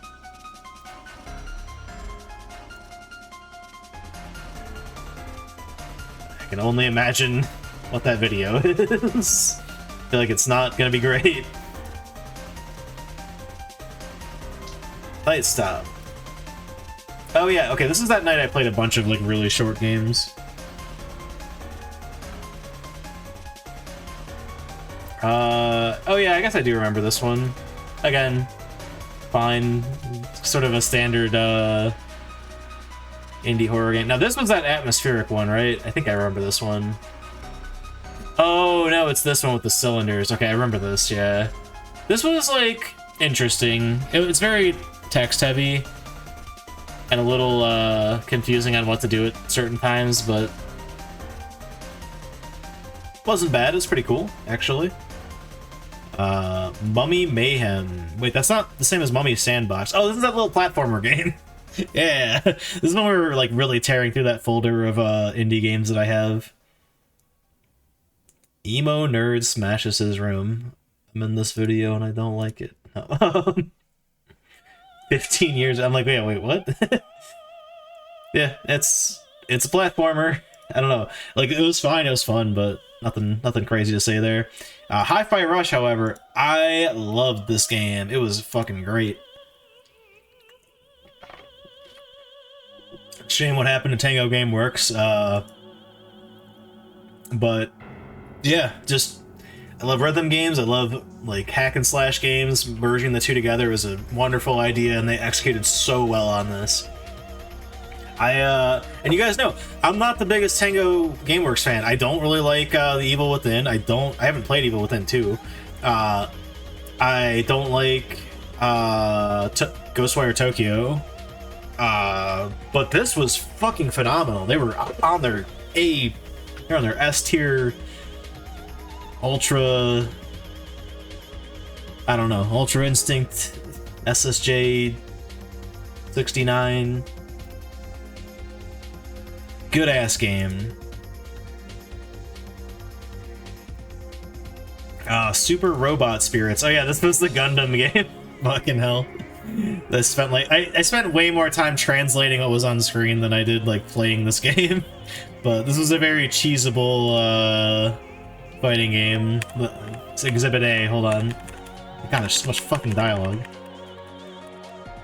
Doesn't help that I've only ever seen Gundam Wing. So like anyone that's not from that, I just don't know who they are. And I know there's a lot of Gundam franchises as well. I don't know. I actually don't know why I put this on my list of N64 games. Like, I mean, I have no problem with fighting games, but like, why would I pick one where I cannot read what's going on?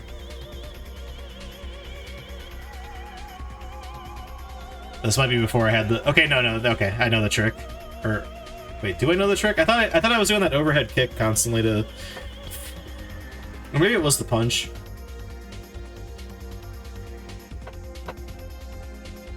Janky game, but it's fine. Lake Haven Chrysalis, this was really good. I really hope that this developer puts out like the full version. I gotta keep an eye. You know what? Honestly, here, this is proof that I don't keep an eye on shit well enough. Like, look at my goddamn my itch.io. I have 99 notifications. For all I know, maybe they have released the full version of this. Never checked that shit, unfortunately. My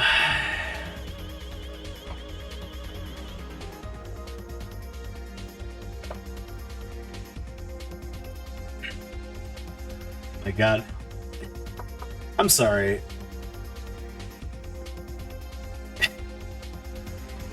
Why the fuck is this video recommended to me right now?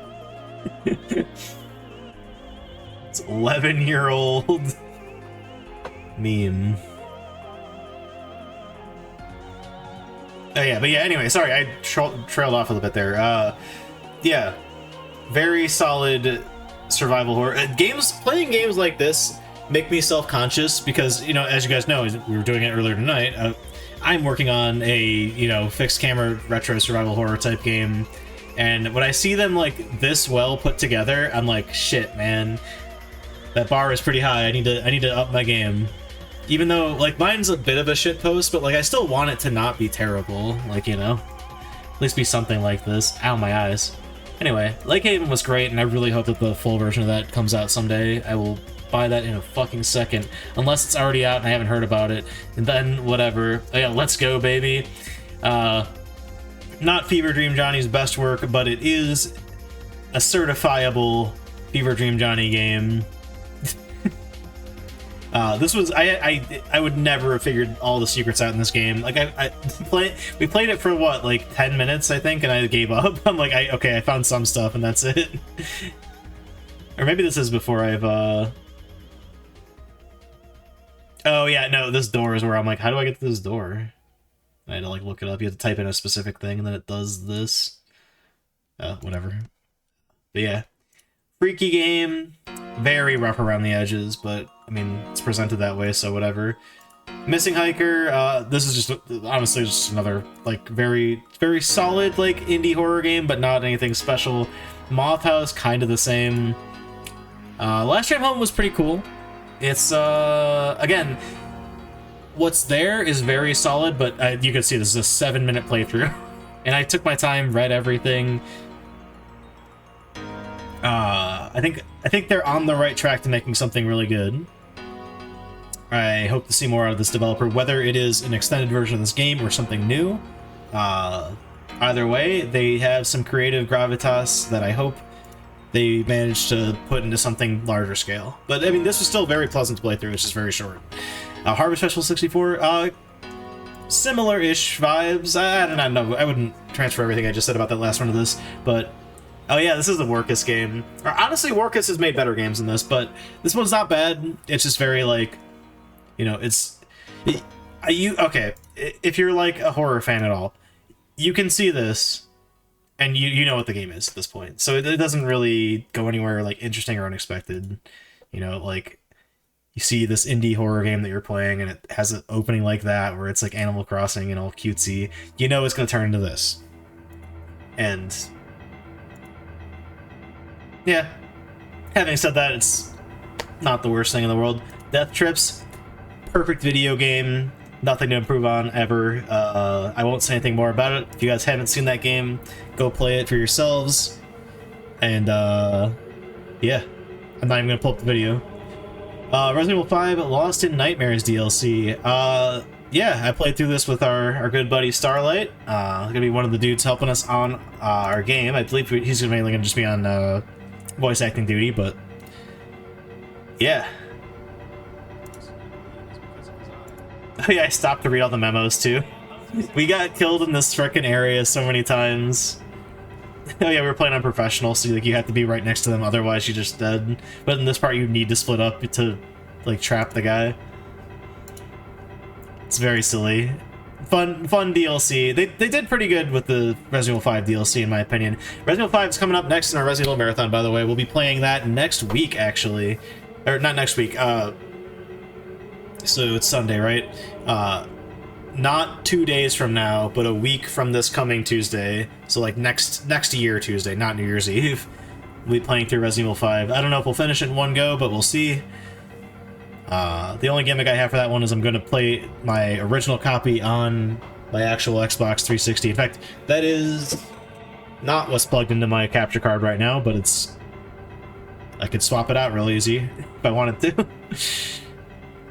We're going to play Resident Evil 6 that way as well, because... Actually, a fun fact about that, I played the shit out of Resident Evil 5 on the Xbox 360, but Resident Evil 6, while I've had the copy of it for quite some time now, for Xbox specifically, I've only ever played it on Steam. I've never played the Xbox version of 6, so we're gonna play that on Steam, or on Xbox, which honestly is probably gonna be about the same, but whatever.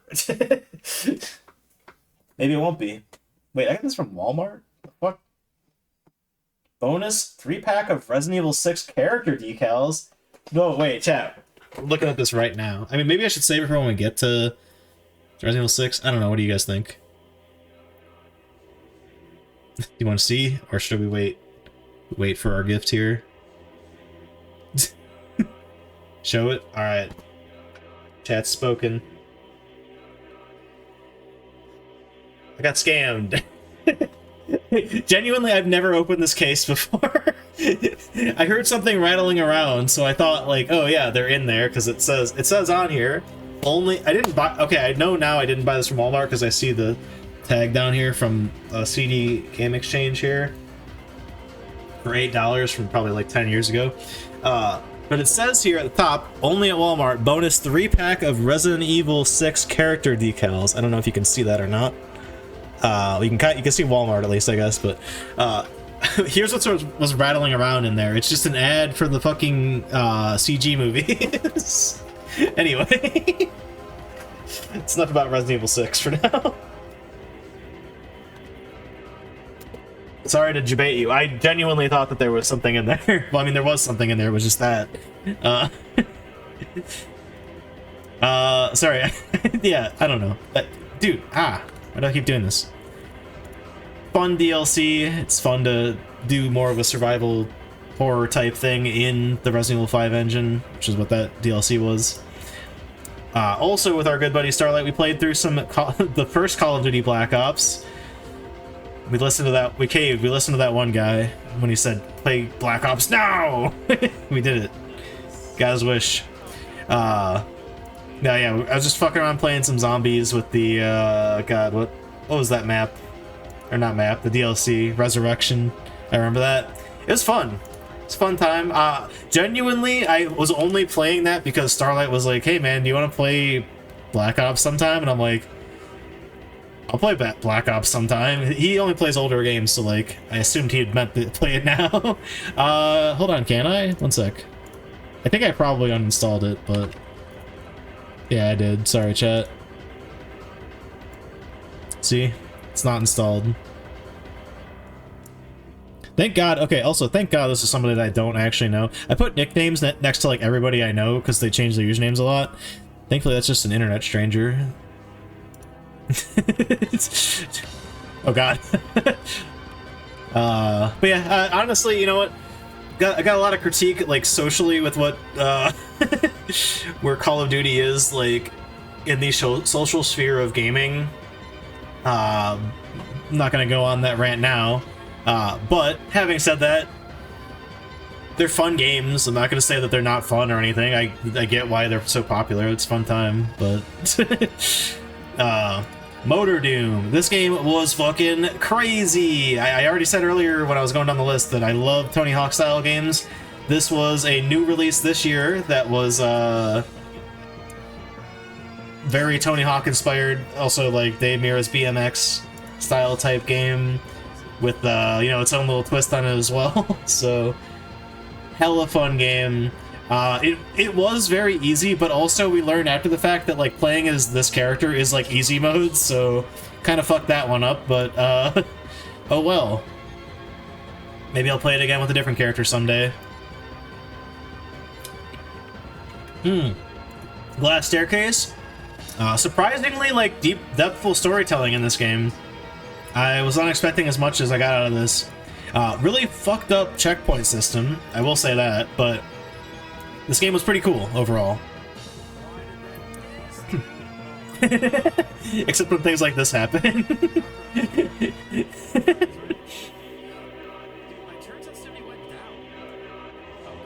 was malding. That's actually probably before I died and had to do all that again. I forget. There was some point I died near the end of this game that, like, set me back, like, literally, like, 20 minutes, and I was fucking pissed when that happened. But yeah, very solid game though. Oh, fucking also solid game. Five Nights at Freddy's Into the Pit. Chat, I'm not a fan of the FNAF games. I don't give a shit. I was too old when they first came out, and I'm still definitely way too old. But, actually saw a good... There we go. This goddamn game is gorgeous. This is great fucking pixel art. And the gameplay is fun as shit. Like, they just made, like, a legitimately, like, amazing game suddenly. Like, 20 games into the franchise.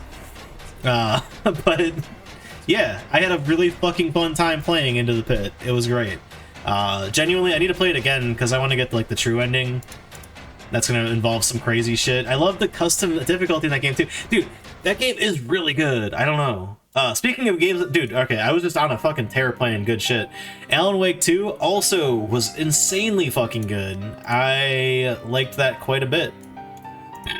Pardon me. Still need to play Control and also the new DLC, but I'm gonna play Control before we play the new DLC because I know that Control heavily ties into it, so...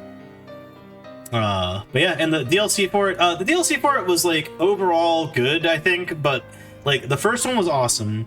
The second one was, like, okay, but, like, definitely a big step down. And the third one, I think, was kind of, like, lackluster. Still averages out to, like, a pretty decent DLC, but conceptually it was good, but I don't know.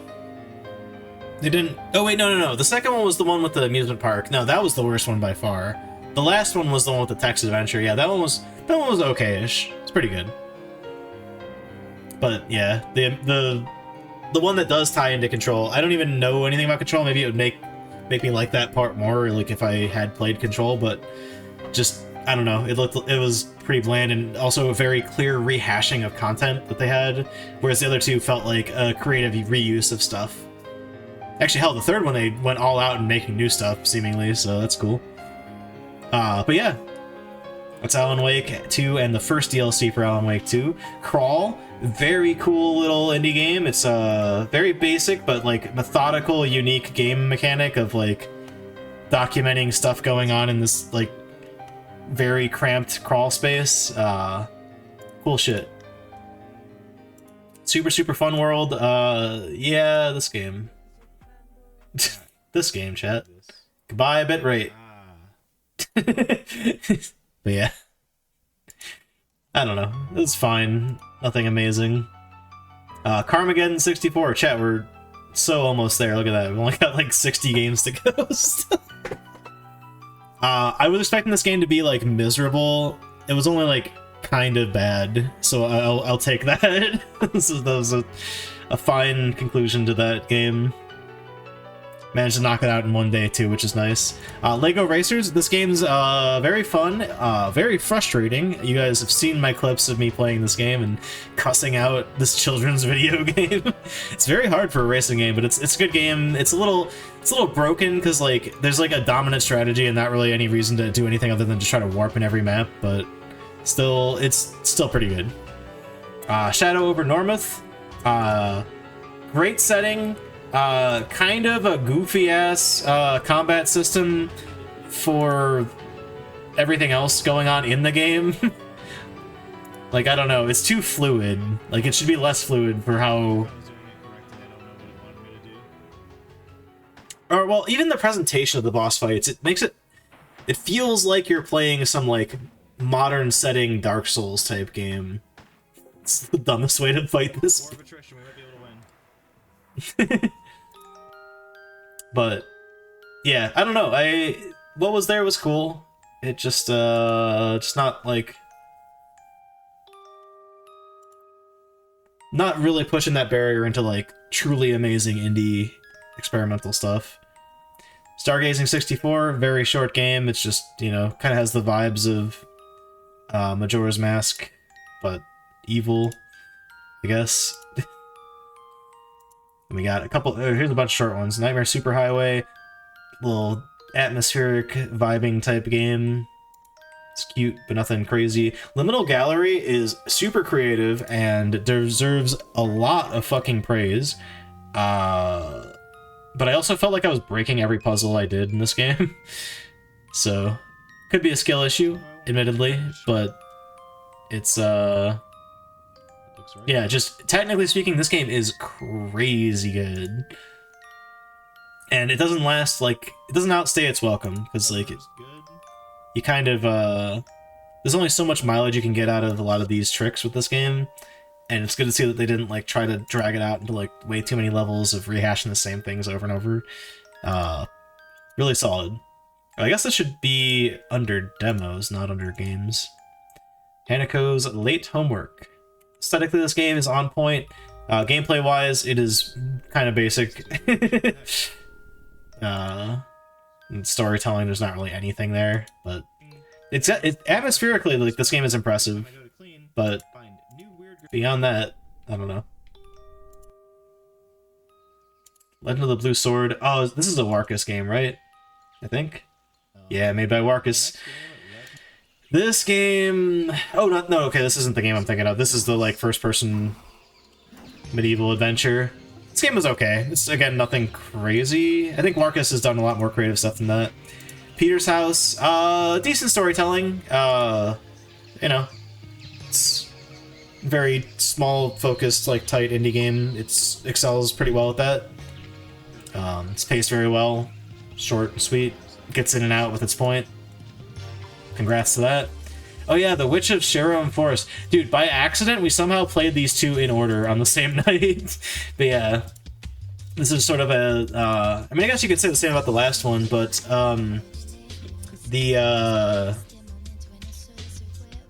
it's the definition of like a, oh, Dayrester, what the hell is that genre called? Walking sim? There we go, yeah. So to that end, this game, as well as the sequel, not particularly my favorite, but not necessarily bad games. Revenge of the Colon, it's funny.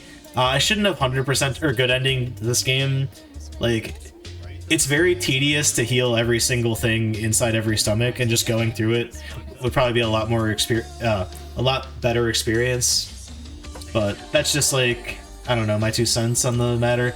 What the heck? It's supposed to be the credits music. Yeah, I don't know. We're not quite out of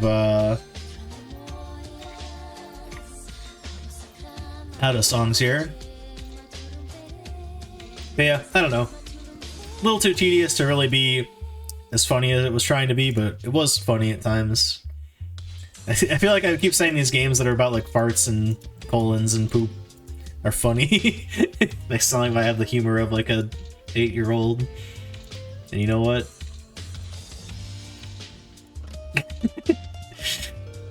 Fart Killer, I don't even think this is a knockoff. I believe this is by the people that make Poop Killer. I'm not sure about that though. They are, I don't know. It's more of the same. The idea is getting tired. I hope that they do something silly with it that's actually funny and unique if they make any more of those. Or if they just stop, that's fine too. It's fucking 9 games, that's plenty. Indica.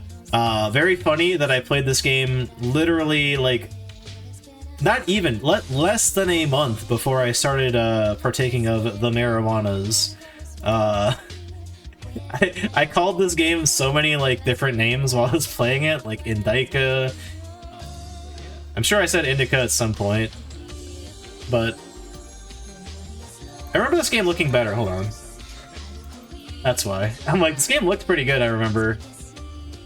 Maybe a bad moment. But yeah, this is a very solid game. I feel kind of similar to this game as I did about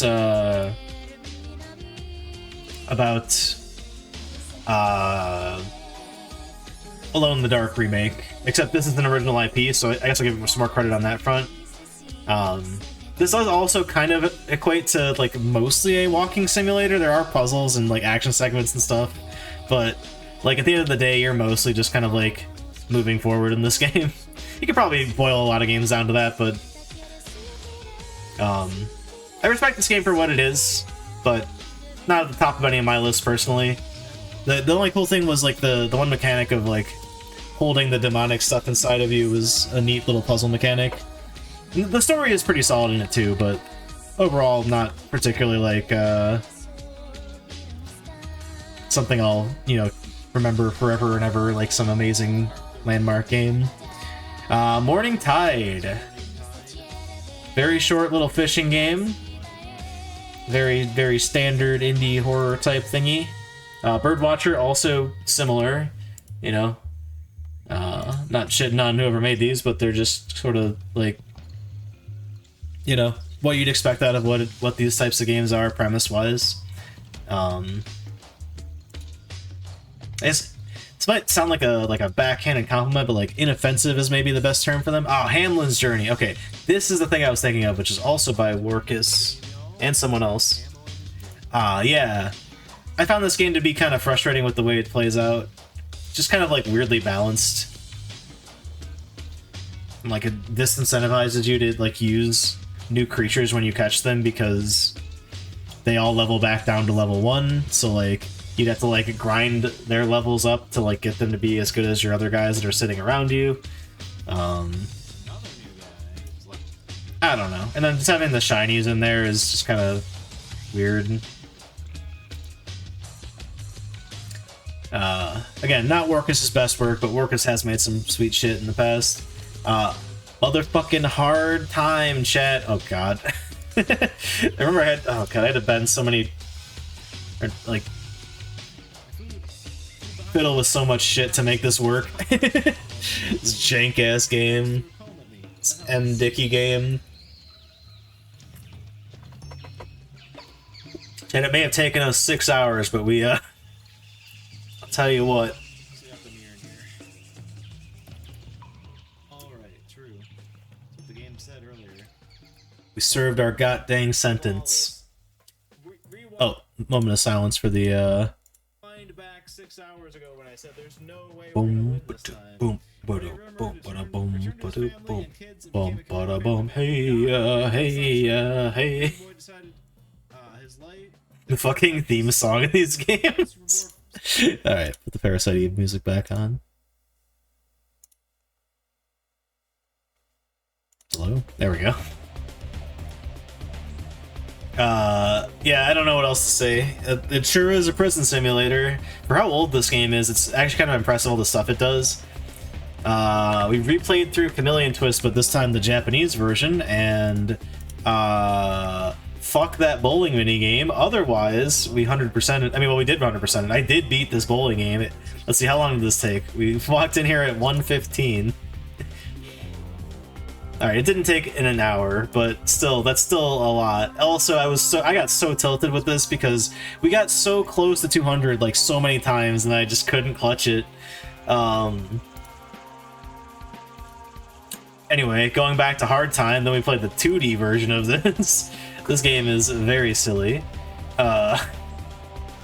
It's weird that they went, like, the first one I showed was the first one they made, then they made this afterwards, but I think it's 2D because they had this ported to mobile phone when they made it, and they probably couldn't get a 3D thing running. I'm pretty sure M. Dicky kind of like makes these games on his own, but yeah.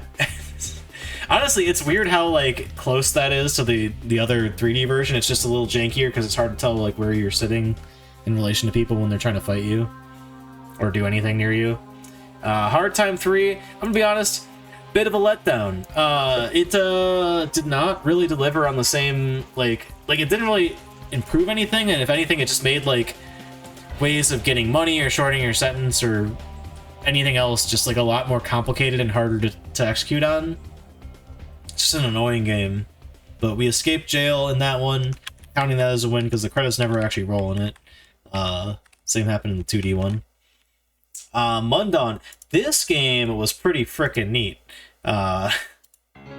Very cinematic. Great story.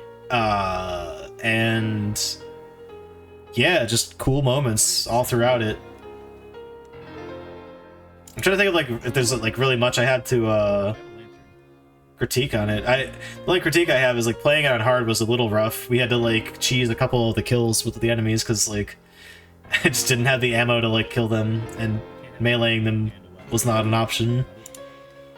But other than that, it was a very solid game. Hollow Body also, man, I can't believe that like for the most part, other than like voice acting and such, one person made this game. This genuinely looks like a lost PS2 game. Story-wise, it was like okay-ish. It wasn't perfect, but wasn't bad either. Like it fit the motif that they were going for like perfectly. Really good game.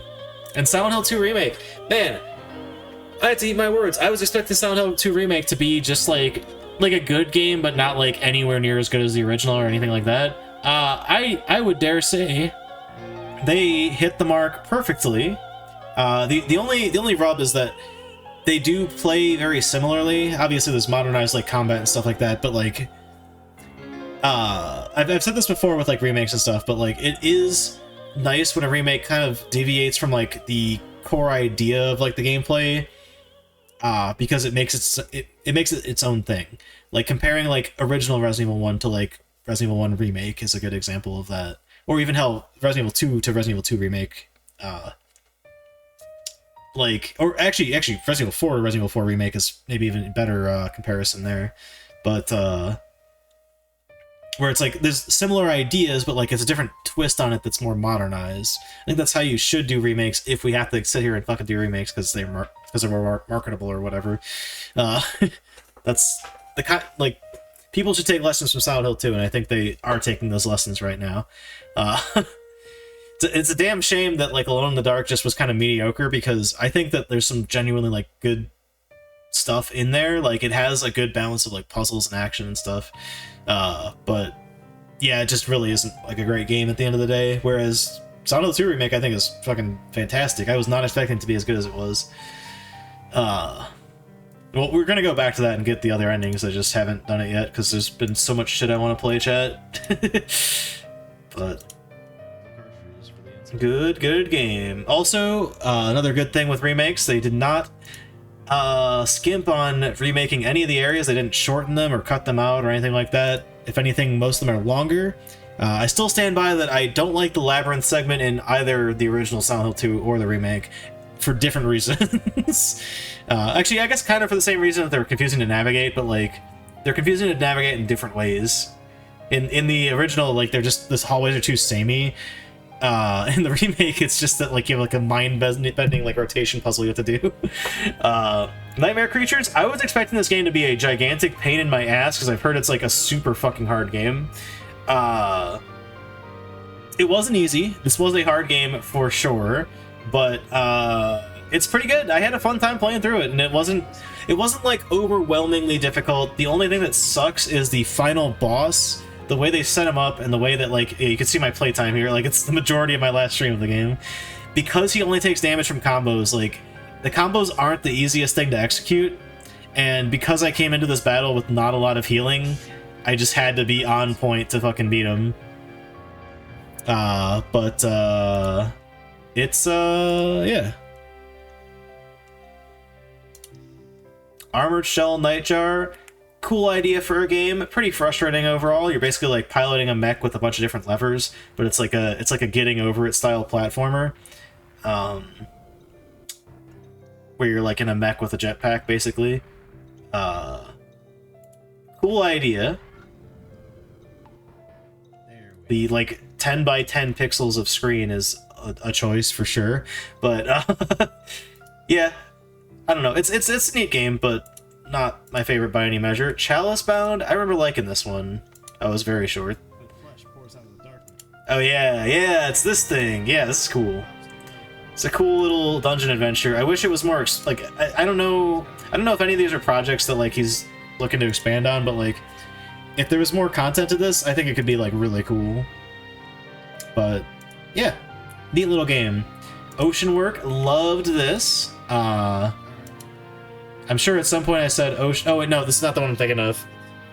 This one's okay, but it's just like a, you know...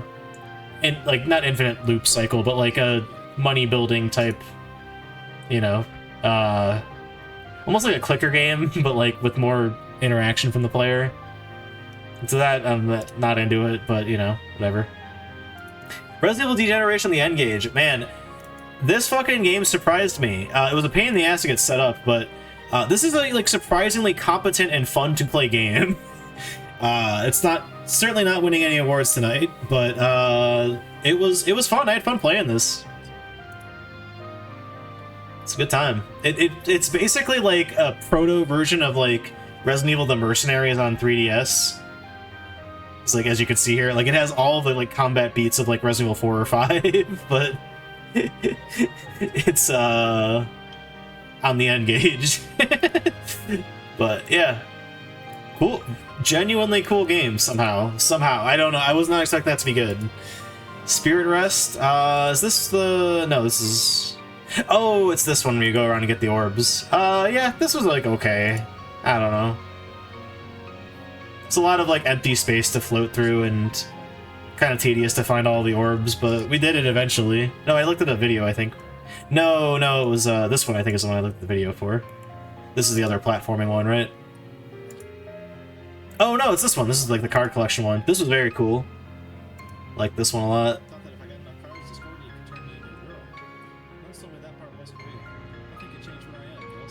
There you go.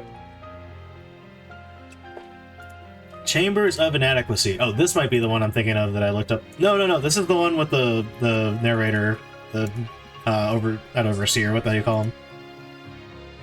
Yeah, the giant eyeball that's talking at you. This was a very cute game. It's quite silly. Very,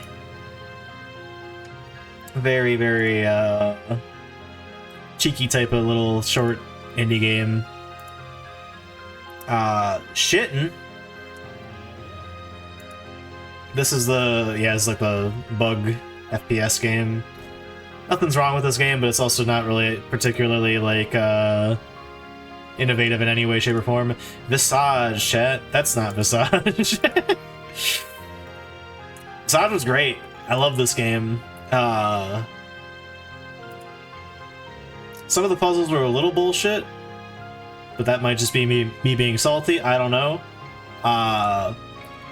I would dare to say, this probably isn't the hottest take of all, that Visage is like, it's, well, I mean, most obviously it was made to be something to replace the void that was made by PT, and then that getting canceled, or Silent Hills getting canceled.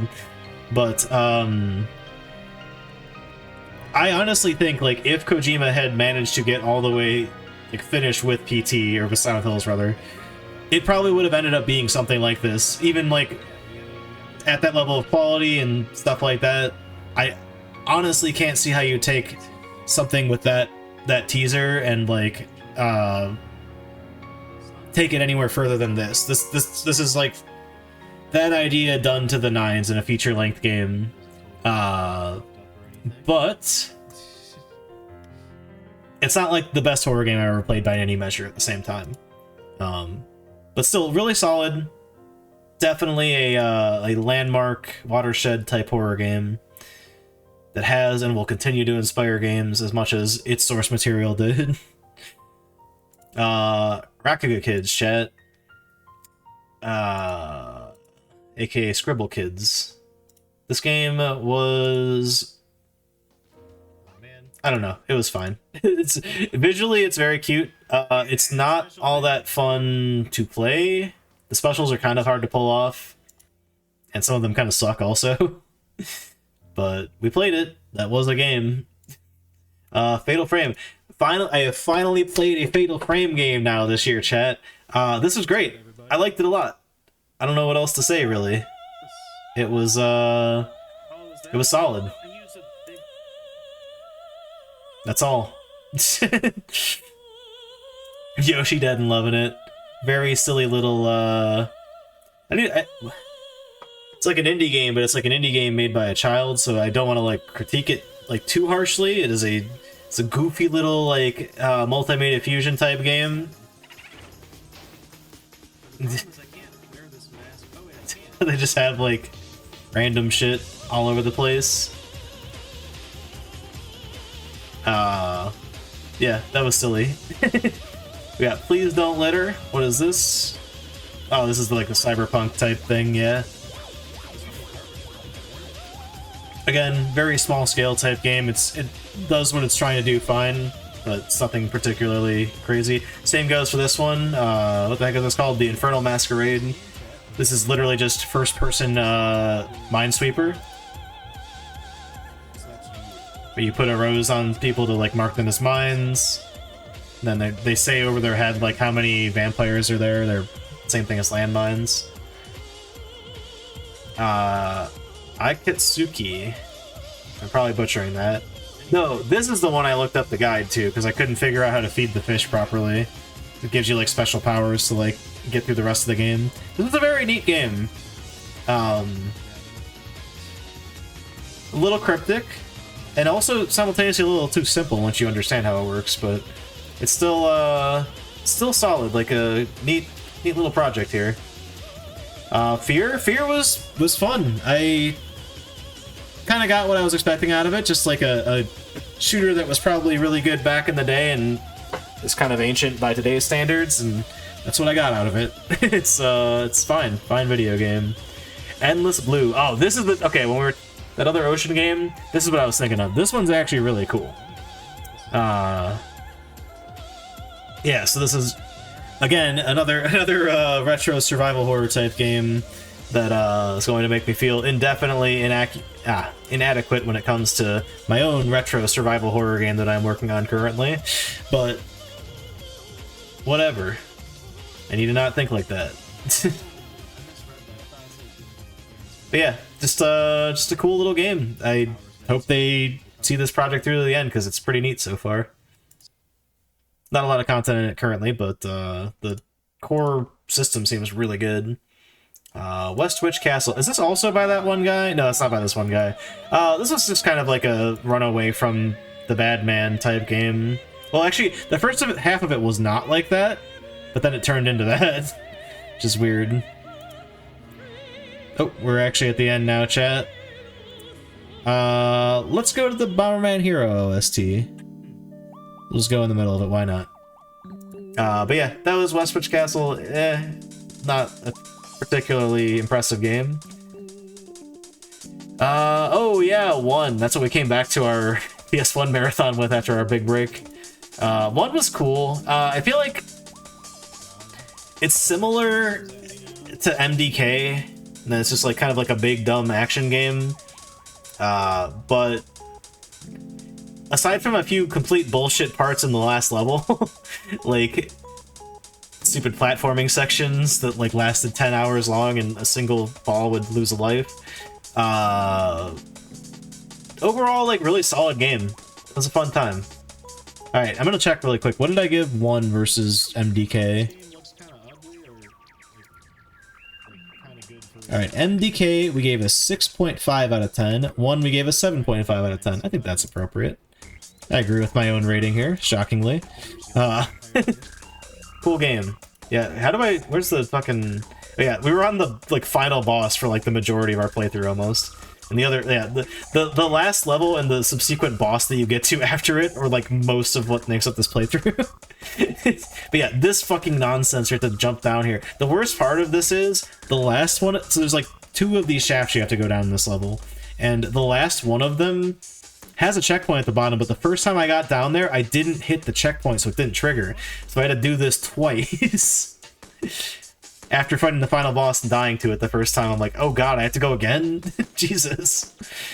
Twisted Metal was a lot of fun. It was pretty brutally difficult. I'm seeing this as to be a pattern on the PS1, that their games are just fucking tough as nails sometimes. But yeah. Very, very fun game. I had a lot of fun playing this. Same goes Twisted Metal 2, like, also still pretty tough, but also still a quality video game. They added stuff to it that made it more fun. It was a little bit easier overall, I think, except for, like, maybe the final boss was pretty rough, but we only died to the final boss twice, I think, so maybe not even that. But yeah, either way, both of them are pretty fun games. Future Cop LAPD. This game could have been, like, a landmark game, but like it just didn't quite cross the finish line into like keeping things like cohesive, but it is a pretty solid game for what it is. I don't know what I'm trying to get at here, but yeah, I had a lot of fun playing this too. It's just something's missing from it, is what I'm getting at. Driver, fucking Driver, chat. Driver is actually really cool. I had a lot of good times playing Driver, especially at the beginning when I was like learning to... Well, maybe not the very beginning, because that tutorial level is fucking brutal. But when we were like learning how the game works, like that was pretty fun. It's got a fun little setting of like, yeah, you're just like... You're just the driver. It doesn't complicate things with janky ground combat like GTA did. But then they made the last level, and it's like the worst thing that anyone's ever made in a video game. I don't know how we cleared that, but it took us quite some time. Allow me to demonstrate what that looks like if you've never seen the last level of Driver 1. But yeah, as you can see, our PS1 there. I can't believe I beat this in 2 playthroughs. Yeah, look at this says it all, honestly. It's just the fucking how much time I spent on this, but let's go over here. Listen, chat. I'm considering putting Driver 2 on the marathon, but I need someone to prove to me that it does not have a level that's like this in it. Because this is fucking banana. I don't know how the fucking rules work here, man. No If it's just like a challenging driving game, that's one thing, but when the final mission is this, where literally NPCs are just slamming into you at speeds way higher than you can go. You guys like me complaining in 2 different volumes at you with my VOD playing? For the driving the president around Sonic Adventure 2? Yeah, it's a much better mission. I don't even like Sonic Adventure 2 that much. What the hell is the other side? Dude, we played this recently, I don't know what this is. Oh, this is that door game. You're just opening a door. Crazy gadget. This is neat. Again, very small scope, so like I don't have anything like negative to say about this, but it's also not like, I don't know, it's just whatever. It's solid for the small scope it put itself out to. Crazy gadget. Last level driver 2 is something like you're chasing a car, your car chasing a helicopter. That sounds like it's either horrible or actually totally fine. Late night mop. Oh yeah, this is where you're like hired to clean a house. Cute enough game. I don't know. It's fine. It's just a fine game. Night reception also just fine. We gave up on it the first time. I thought it was broken. Then it turns out there was just like a gun in a cabinet that I needed to look in. Alright, doesn't want to show the footage from this game, but whatever. Torcarus. This was fine. I don't know, chat. A lot of these last, like, indie games that I've had in my folder, no insult to the creators, of course, like, I know firsthand how hard it is to fucking... Why is it recommending DSP streams to me, chat? What the fuck is that? Not who the fuck, I know who DSP is. Why is it? I've never watched him, I've never watched any of his hate content. Why is that there? And why is that a live channel reacting to DSP? That's weird. Anyway, yeah, I don't know. I'm just pretty bleh towards any of these. Like, honestly, like, all 4 of these. However, Tycho's Dying Together. It's a shame I couldn't get this to show up properly aspect ratio-wise, but, this was kind of cool. It's also cool that it's just a Doom WAD. Like, if you go download this off of the website, or off of their itch.io page, it is a Doom WAD that will, like, that has, like, a setup thing to use, like, free assets from Doom, from, like, free Doom. But yeah, I don't know why I couldn't get the border working on this. That would have made this a lot less annoying to look at. But, cool game. Mega Man 64. What can I say? I liked this game as a kid. I, like, love this game as an adult. It's solid. Misadventures of Tron Bonne is definitely better.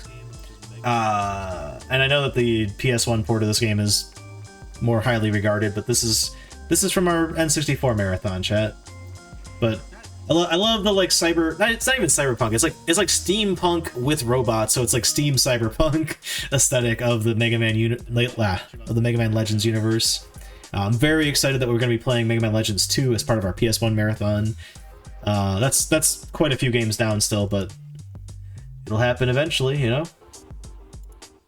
Because I've never played that one before. I played Mega Man 64 as a kid, and now I've played it as an adult. And we did all the side stuff in the game as well, which was cool. I hadn't seen a lot of that previously, even though most of it was jank.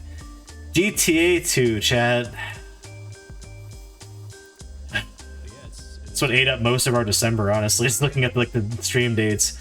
I hate a lot of things about this game, chat. Its core is solid, but it's it just takes so long to do, like, anything in this game. Even if you want to save, you gotta go drive to where the save is. And then just, I don't know, the whole system of, like, having a multiplier for your money, and then money being, like, the way you get out of an area. Like, it does explain it to you if you read the manual, but, like, all that shit's really confusing. And honestly, like, losing your multiplier just shouldn't be a thing in that game, then it would be totally fine. Limited lives is also a weird thing too, but yeah, I don't know. Like, it's a good game that's kind of, like, ruined by, like, the design around it. Kind of not dissimilar to Tomb Raider 3, but on its own, like, weird way.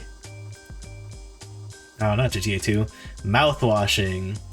Chat, mouthwashing was Mouth washing was incredible.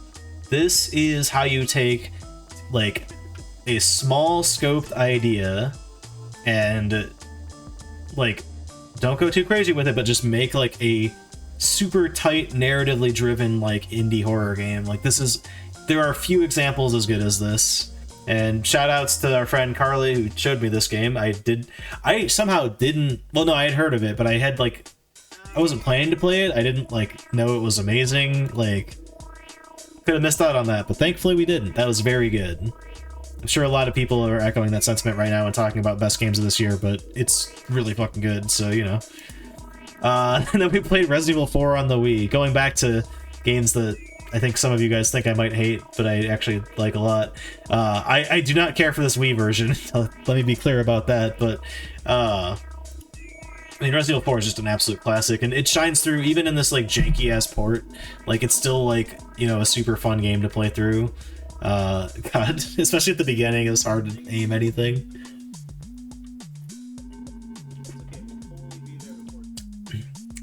I can't quite blame them because like 90% of Wii games just had like terrible fucking aiming, or just bad use of motion controls. But there's certainly no exception to the rule either. Lastly, chat, we're at the end of the list, then we can actually nominate and award some games. Wowee. It's only midnight. Parasite Eve. I mean, you guys heard me a couple days ago when we finished this game. I loved every second of this playthrough, even when I was like lost, getting my ass wrecked by fucking random dudes in the like part where you can go to like 3 different places, and not understanding like the elemental changes and whatnot. But Alright, weapons guys, please tell me you're here. Let me access storage. yeah, just a really, really solid game. New guy, let's scan him. Like, I don't know, a large pet peeve I have with RPGs is just that like I don't really like turn-based combat. I also don't like random encounters. But like this one's really it's a lot snappier in the way that it does its combat. It's not exactly turn-based, and also the random encounters aren't exactly random encounters. We kind of figured out how they work just halfway through. Yeah, no, I mean, I just can't say enough nice things about Parasite Eve. It's so good. I'm absolutely playing Parasite Eve 2 as part of our PS1 marathon now. I'm jamming in there the way I jammed this one in there, because this wasn't in the list originally, but we just started playing because it was Christmas Eve and we had just finished up our previous game. But yeah, that's everything we've played this year, chat. Holy shit, I feel like I need to take a breath. Pardon me. Let's switch the tracks real quick.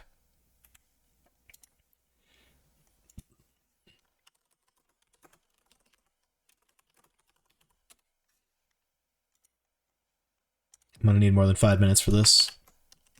Boop, YouTube. Loop tube. Boop-a-doop-a-doop, boop-a-doop, boop, boop. Let's go, baby. It's awards time. So now that we've talked about all the games I played this year, it is time to award 8 lucky games with the various awards we've got here. Let's start out from the bottom going up to Game of the Year. Funniest game, chat. This is actually gonna be a tough one. We didn't play too many funny games this year. I did, however, say a couple of times while I was going through the list that this game was funny. This game was funny.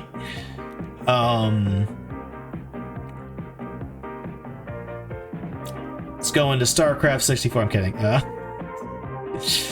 Now, funny for any reason, for the record, not like the game is funny on its own. If I got enjoyment out of the game because it's terrible, that counts. What do we got here? Alright. Dream Daddy. Super Mario Maker, to be honest, can be a funny game. At times.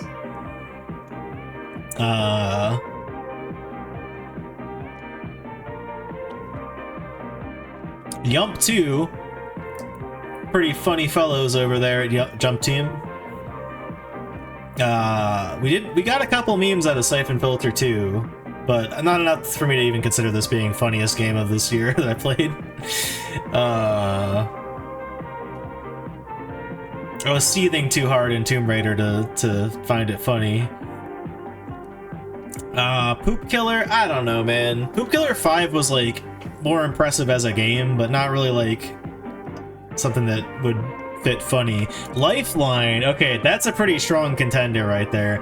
Also, Parappa and Lamborghini, all really funny games, although more intentionally so on those last two. What else have we got here? Not sure what else would even qualify. Oh, you know what? Actually, Kanito Pet, that made me laugh pretty hard. Oh, Manny's too. Yeah, Manny's shit. Ooh, we got some rough competition here. Yeah, Poop Killer 7 and 8 can get the fuck out of here. 7... No, not even 7. Death Flush, perhaps.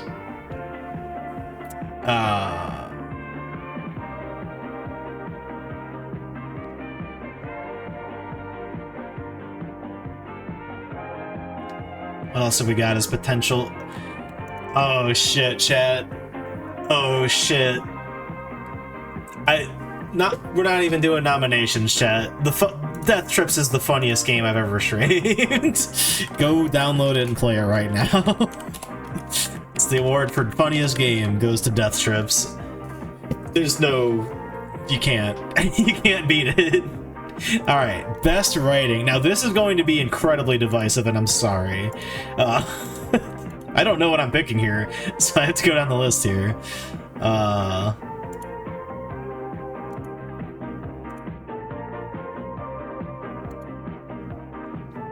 You know what? I'm gonna put Yump 2 up for a nomination of best writing as well. Fuck it.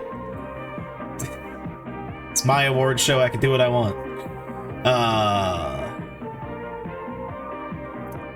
Yeah, not too many contenders so far, but I know when we get to the bottom of this list, it's going to be really hard to compare these two.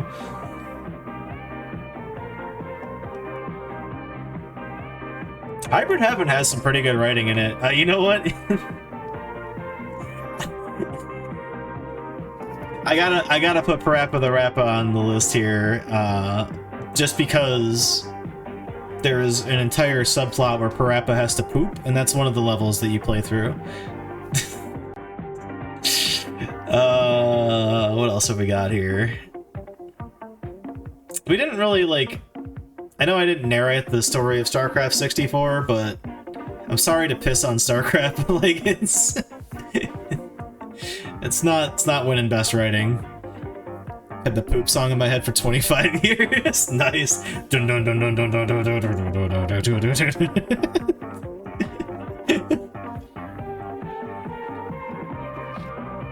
Sound like Eric Cartman. Fair, you got me there. Yeah, screw you guys, I'm going home. Shift into a bender and be like, make my own award ceremony with blackjack and hookers. Shipwrecked? No. I'm considering it, but no. Kanito Pet, legitimately yes. That's probably gonna end up on a lot of these nominations here.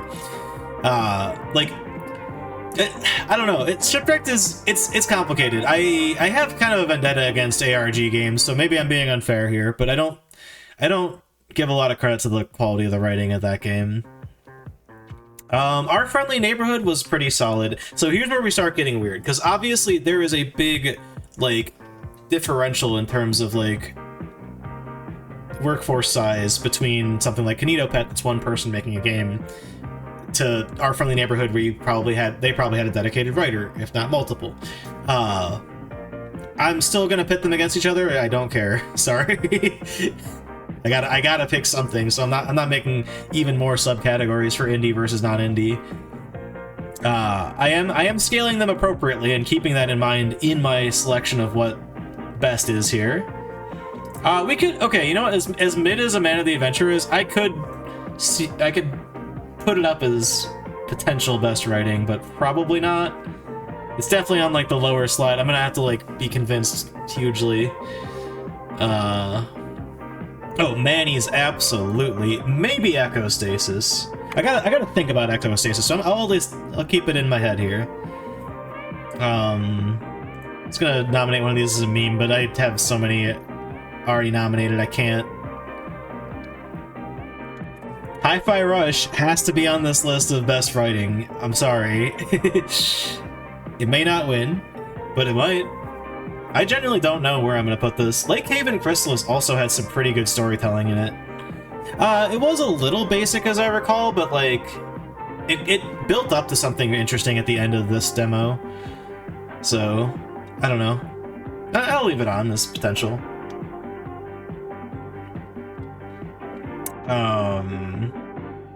Call of Duty Black Ops Zombies.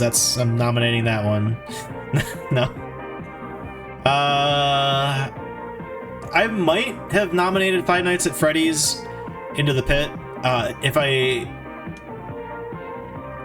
didn't know that it comes from like a book as a source material, so like it's not like some new creation they came up with.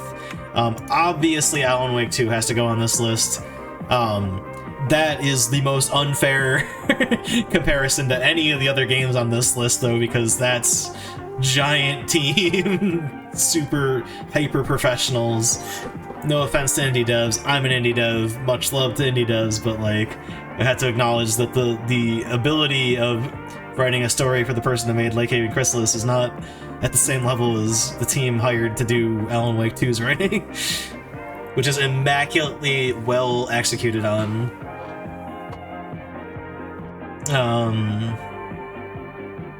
What else have we got here?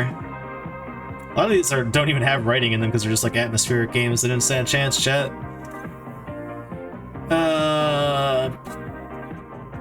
Honestly, the story in Indica is definitely like the best part of it. I should at least consider it. Mundawn, most certainly also up for consideration. Hollow Body as well. They did a great job. Nightmare Creatures also has a really cool ass story. It doesn't jive well with like things happening in the game, but it's still pretty cool.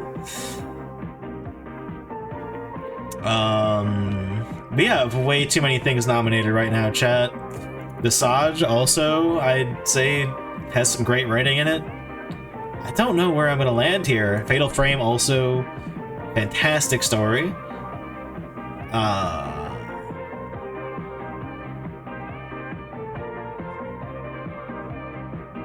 I'm missing one of these here. Mouthwashing, there we go. Honestly, Parasite Eve also can be considered here.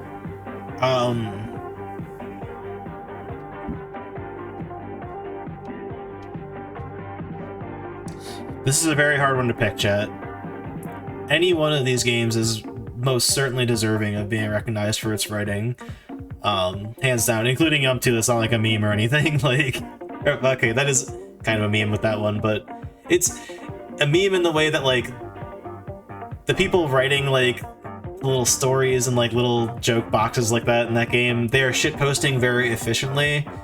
It's, like, on that metric. Not like it's, like, some brilliant tale being told, but that instead. Like, it is what it is trying to do very well.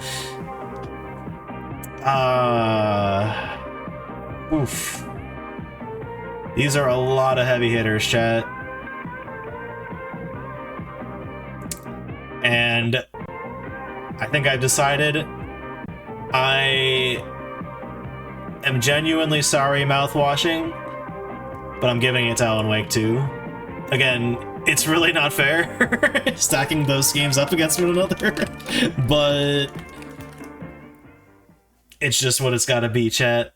Most creative. Okay, now this will be an interesting one. Should probably change the song at some point.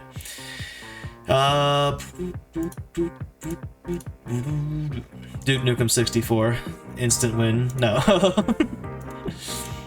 Well, it's good that the first, like, 16 items on this list are incredibly uncreative.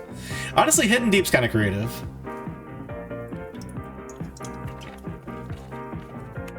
Yump 2, also a lot of creativity in there.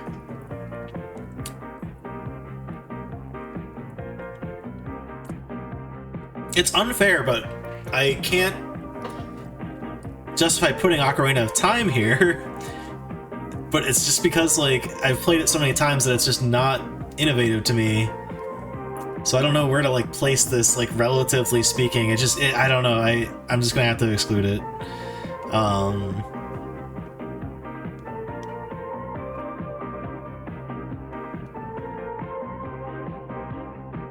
I almost want to like potentially, you know, we'll put it on the nominations. Maybe Lifeline. It's a terrible game, but like it's creative. Oh, actually, it's on that note. Well, Hybrid Heaven's a good game, but Hybrid Heaven also should belong on this list.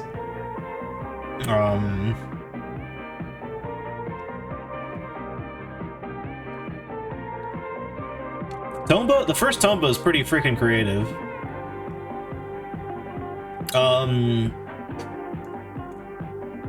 I guess StarCraft 64, both because StarCraft itself is like an immaculately really well put together game, but also because the port to the N64 specifically is also quite impressive.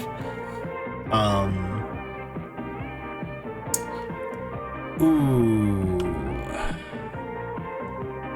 Crow Country's just not making it inside my radar here. It's it almost deserves to be there, but I don't know, it's just missing the mark in terms of like creativity. Withering Rooms. Yeah, I think that's a potential here. It's got nothing like, there's nothing individually that it does that's new, but these things together are pretty unique, and they work well together too. So I think that deserves to be on the docket here. Shipwrecked, easily. That might actually be our winner here, we'll see. Kinito Pet, also very creative, the way that it fucks with your PC and everything. Terrifying. Dread Delusion. Oh, fuck, I didn't put Dread Delusion up for best writing. I don't think I could put it above Mouthwashing, though, for what it's worth, so it definitely won't beat Alan Wake 2. I must have skipped over that when I was looking at stuff. Very, very creative, but also very retro, so I don't know, like, it's like an indie curse, where, like, I don't know, as an indie developer, you have, like, only so many resources to build stuff, and, like, it ends up looking like old things, but then, like, has the same problem that old things did, but just because you're working at a smaller scale rather than with older tech. But, I don't know, visually and a lot of other, like, little minute details about Dread Delusion, I think, make it deserve to belong on this this list. Yeah. Manny's, like I said, again, not a game that does anything particularly new, but it just does so many interesting things in conjunction with each other that makes for a pleasant experience overall. Not seeing much here. Hi-Fi Rush, again, a larger scale example of what I'm talking about. Rhythm games have existed since forever. Hack and slashes have existed for a while. Put the two together, and a beautiful, like, custom thing is born. Very, very fun game. What else have we got here?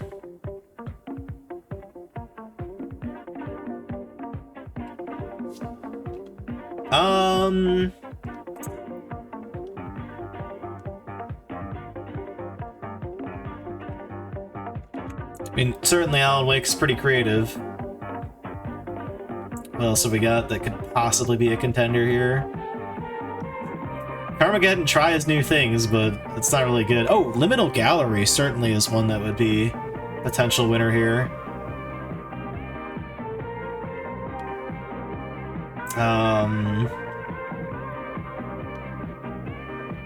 Indica is like trying to be creative, but I don't think it quite is.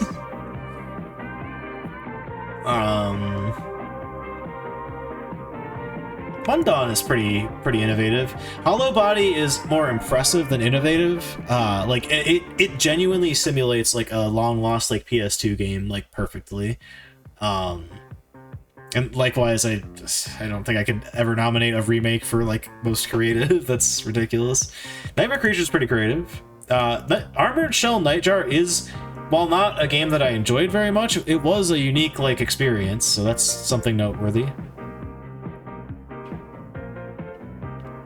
Visage, even though its jumping off point is very much inspired by PT, it is like it fleshes all that stuff out very well with its own thing that it's doing there.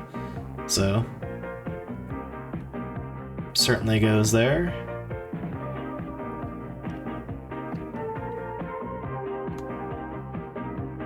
I'm trying to think if I give it to any of these PS1 games. Probably not.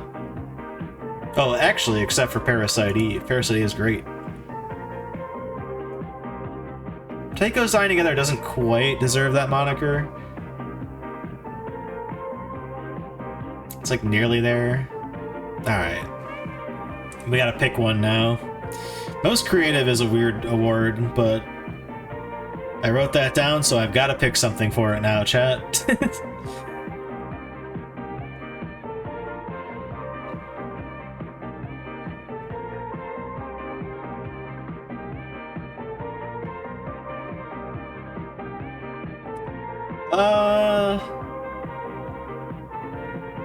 You know what, chat? I think this is a pretty easy choice now that I've thought about it for more than a minute. I'm going to award this to Yump 2, the Mario ROM hack, or the Mario World ROM hack.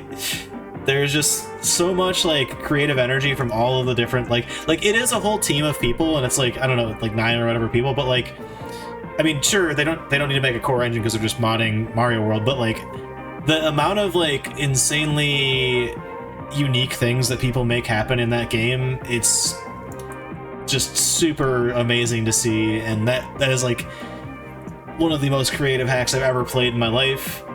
It's good stuff. We got the most jank now. God. Alright, we got 2 negative ones to do here.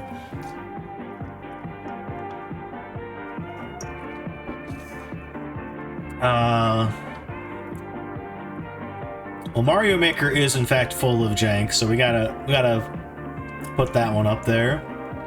Surprisingly, the Tiger Gamecom Resident Evil 2 does not belong on there. Duke Nukem 64 is certainly a little jank, but not that jank. Load Runner 3D is pretty jank. Hidden Deep actually was pretty jank too. It's a fun game, but it was jank. Hotel Mario, oh god, that might be taking the cake right here. You know what? All the nice things I said about Jump Team, also a lot of jank in their hacks. Oh god, Siphon Filter 1 and 2 were like full of jank. Oh, Tomb Raider, oh god, yeah, all 3 Tomb Raiders are complete jank. Well, okay, that's the thing though, I don't know which one is like more jank, so I wouldn't be able to pick one of them. And actually, I guess the same is true of Siphon Filter. And those really aren't that jank compared to, like, fucking Hotel Mario, so whatever. Unnominated.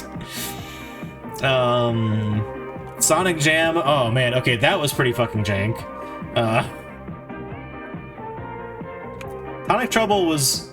It had a lot of jank moments, but it wasn't completely jank. Henry worked, so not jank. Same with Wheel of Fortune. Indy 500 was jank, but it was jank because of the emulator, not the actual game, so I'm not going to count that. Airborder 64 is pretty fucking jank. The scoring in that game is fucked. Arcade classics, those are totally fine. Megamix works well enough. You played so many games this year? I know. I played like 4. Lifeline 2, certainly, or Lifeline 2. Lifeline, also a janky game. I don't think it can top any of the ones above that, but... Alright, Parappa the Rappa is actually really fucking jank, though. We can just acknowledge that for a second.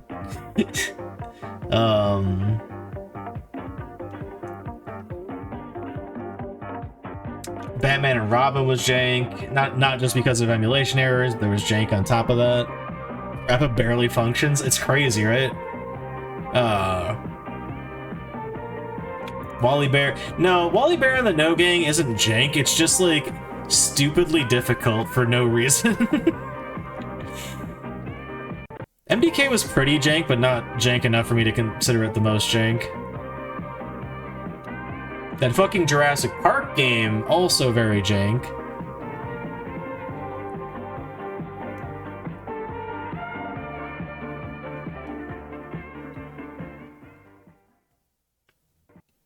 Not sure what else would be jank here. None of this stuff is like really standing out enough to be the most jank game, but that doesn't mean we don't have plenty of candidates up above there. Like some of these had some jank in them, but it's just like, I don't know, minimal amounts of short indie horror game jank.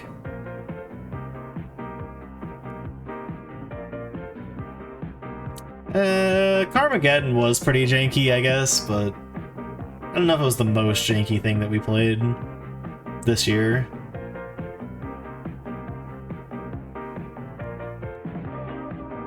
Yeah, nothing's sticking out at me over, like, weird things about these games.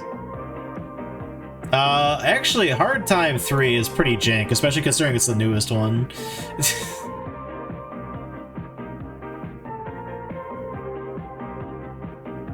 The control scheme is rough in this one, but it's not really like jank, it's just like intentionally hard to use, so I don't think I would consider that to be wrong. Visage was a little bit jank, but only a little bit. It's not like Yoshi Dead and Loving It was pretty fucking jank, but I don't know. Again, it's like pretty sure like a child made that game, although to be fair, that game is pretty old, so that child is probably an adult now. Does not make it right for me to insult their game they made as a child, but they can at least... I'm not gonna hurt their feelings, I guess, at least. Or at least I'm not hurting the feelings of a child if I do. I hope they're in stream right now watching me shit-talk their game. They found me somehow, even though I'm under special events.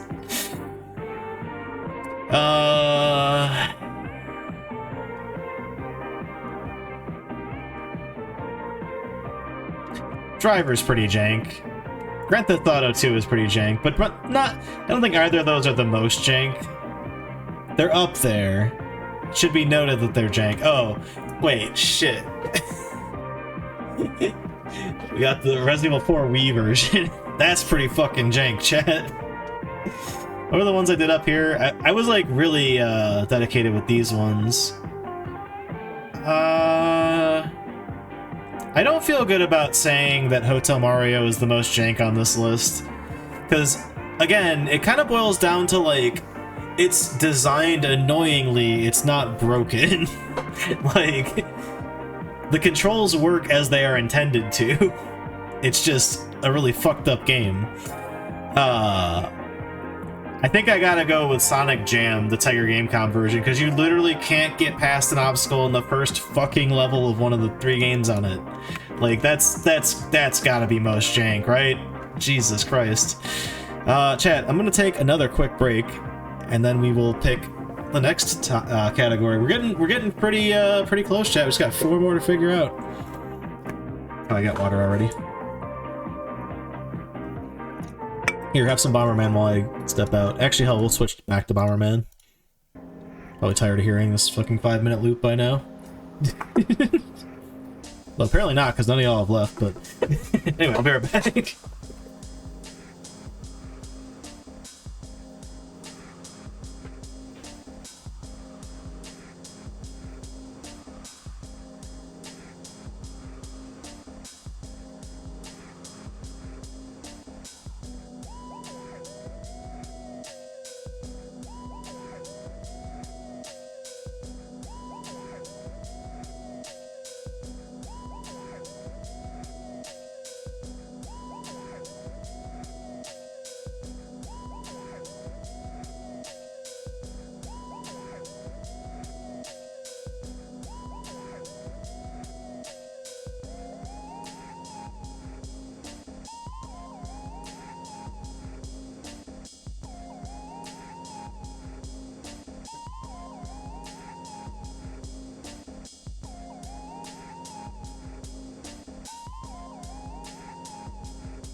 back.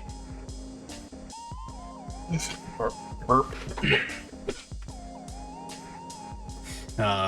So now we gotta think about what game was the most frustrating.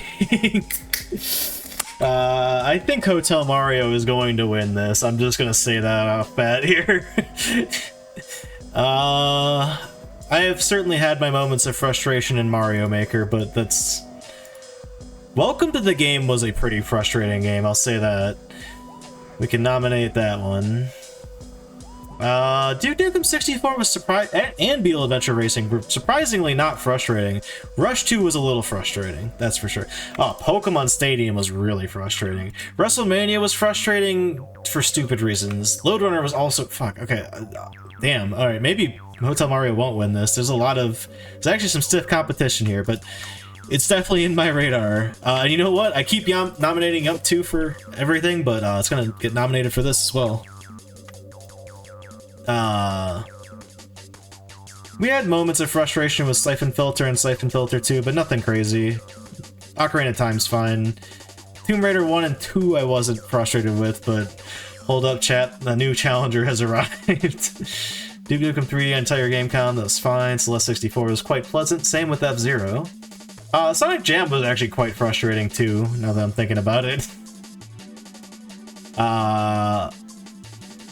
Okay, Indy 500 was frustrating, but because of emulation issues, so I'm not gonna count that.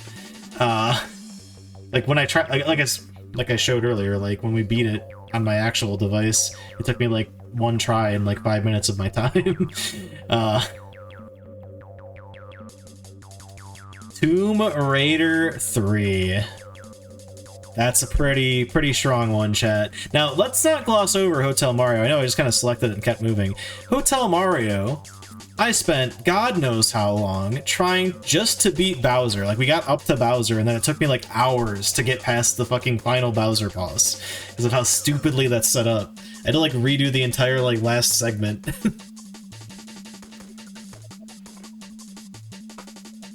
And then every time we died, we had to redo, like, a level before it so we could go into the final level with power-ups and take extra hits. But... Ooh... Tomb Raider 3 also, though, just with that save system on the PS1 version is fucking ridiculous. Yeah. You know what? I had moments of frustration in Lifeline, but none even, like, compare to Tomb Raider 3 or Hotel Mario. And Lifeline was surprisingly not as frustrating as I thought it would be. Now, Hey You Pikachu, that game fucking pissed me off, but... That's a different story. It's not even the same company.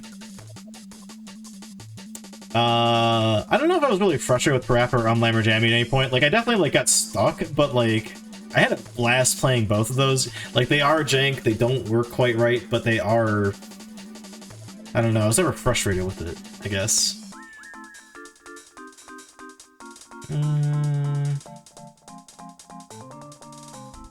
I'm frustrated with Jeopardy, but again, just because the fucking emulated version's broken and the AI reacts way too fast.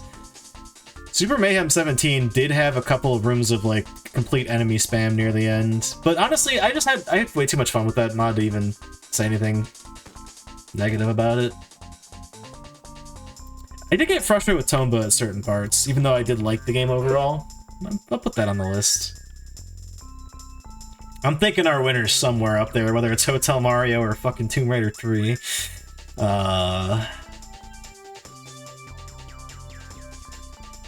Oh, you know what? I did get pretty frustrated when we got into the Brood, specifically into the Brood War section of StarCraft 64. That got me pretty boiled. My blood pretty boiling.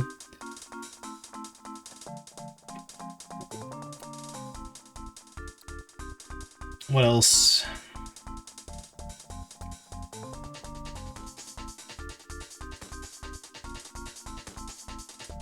Coffin Mall was kind of tilting. But, like, this is on the bare bottom of most frustrating. I guess I wasn't frustrated with Poop Killer 8, I was just disappointed, because it's, like, the least effort thing they could have done, I think. Um,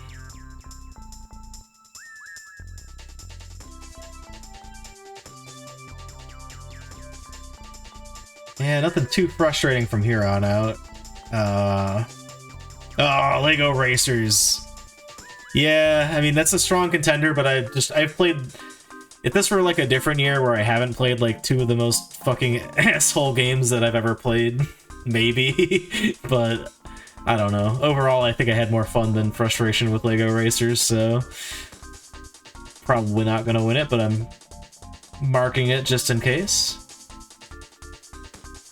Man, Liminal Gallery is getting kind of robbed here. That game was really cool, but I don't think it's just not the best at any of these categories I made.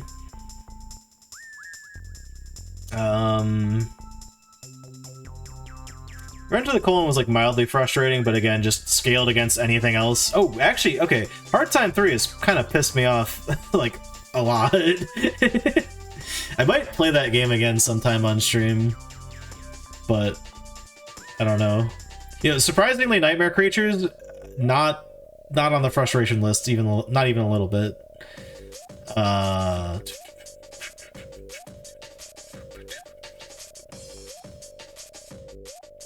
Yeah, I mean, everything else here is pretty chill. GTA 2 definitely was frustrating, but not on any... The same goes for like Resident Evil 4 Wii. Like the Wii controls on that one were like janky and everything and frustrating, but actually Driver might even be a better nominee for most frustrating than these two, because that final level just really got my blood boiling. But you know what though? It's pretty much no contest, chat. Most frustrating game, Tomb Raider 3, man. That fucking piece of shit game. I will never not be salty about this fucking bullshit limited save decision they made in the third one. It's so weird because it works in the first one. Like, it's totally fine in the first one. It's a little unfair in some like levels, but for the most part, it works perfectly fine. Like, being able to do it wherever is just terrible, because then you might overuse them in one spot or underuse them in another, and spend so much fucking time redoing all the like parts that'll insta-kill you because level designers were sadists. Yeah, absolutely most frustrating. I don't even know why I doubted that for a second. Oh wait, what's our next award? Oh, most fun. Alright, most fun. Let's go. Tangent Attack, that's definitely going on the nomination list. I fucking love that game. I almost clicked that because I thought it was normal Resident Evil 2. Mario Party 2, possibly. I had a lot of fun playing that. Weirdly enough, not Mario Party 3, even though that was my childhood favorite. Hotel Mario, love that. No, fuck that shit. Yump 2, I've had a ton of fun playing so far, even if it does piss me off and frustrate me. And also cause hardware errors with my old hardware setup for SNES hardware. DKC2, that's pretty unfair for the rest of this list that's on here. I fucking adore that game. I had a lot of fun with Tomb Raider 2, but like compared to all the other things that I've selected so far, nothing comes close. F-Zero X though, that was pretty fucking fun. Really good time with that one.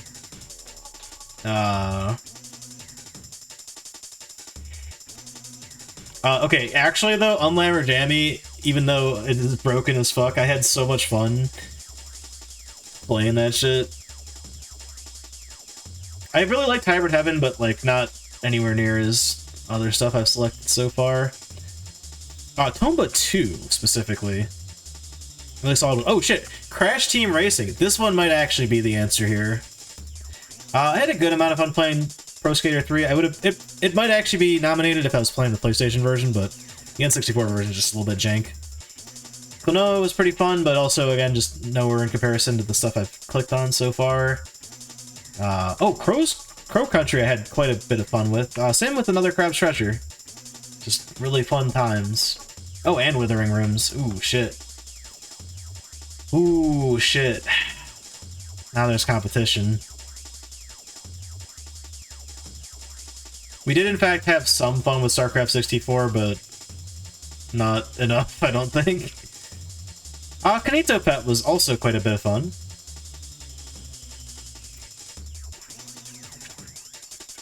Oh, and God, yeah, I adore Dread Delusion. I was gushing over that game. Didn't even care how long it was. Manny's was a lot of fun as well. What else we got in here? Hi-Fi Rush. That game is like distilled fun.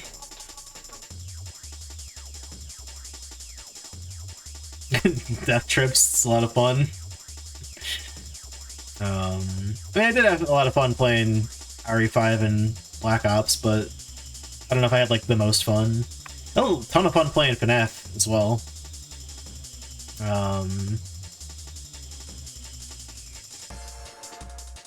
Oh, Liminal Gallery was super fun to play through.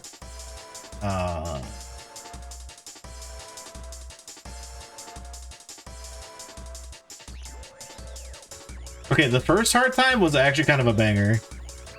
I enjoyed that one. Not just because that's the one where we won, but whatever. Chameleon Twist, also a bop. You know what, I'm unselecting that because it's the Japanese version where that stupid bowling minigame is. Even though we didn't have to do that to finish the game, because I was 100%ing it, we did have to do it. Hollow Body, definitely a contender. Same goes for Silent Hill 2. In a weird way, I think these two might end up canceling each other out when I try to figure out what is the most fun I had playing the game this year. Nightmare Creatures, I also had a good amount of fun with that.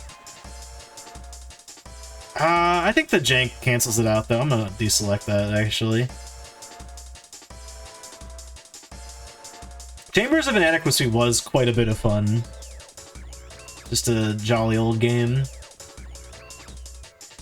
Oh, it was fun playing through Visage, too. That'd be a fucking weird-ass game to have as most fun, but... like, I can't deny that I had a really good time playing it. Oh, speaking of that, we got some games down here. Future Cop LAPD was pretty good.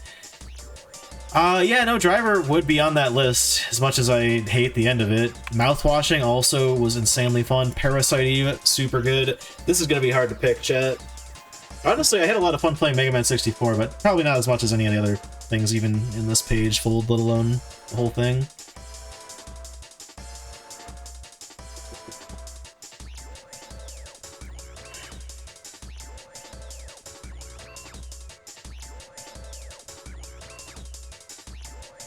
Ooh, Donkey Kong Country is tempting. So is Tetris Attack.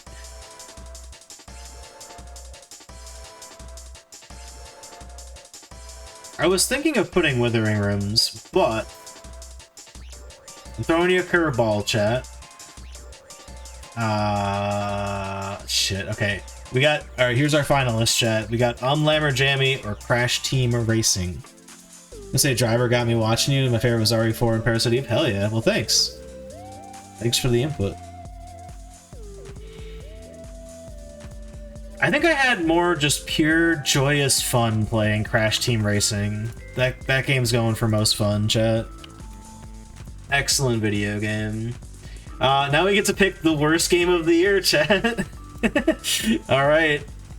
Trash of the year, what do we got? This is actually going to be stiff competition. So this is just like, this game is garbage for whatever reason. It may even be something that I enjoy on some level, but I just like think is complete garbage. Actually, you know what perfectly personifies that? WWF WrestleMania 2000. Same Load Runner 3D also, put that in the garbage. Hotel Mario, deep in the garbage. Yump 2, nominated in every category. No, I'm kidding. It's not belong in the trash. Yump 2 is amazing.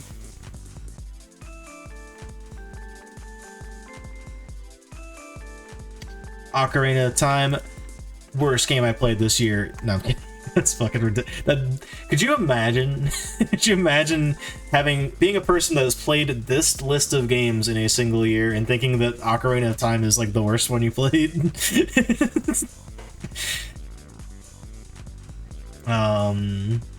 Okay, so very specifically, I haven't reached Tomb Raider 3 yet, but 1 and 2 definitely aren't going on that list. I had fun playing those ones. Okay, Sonic Jam, yeah, that might be our only double winner here.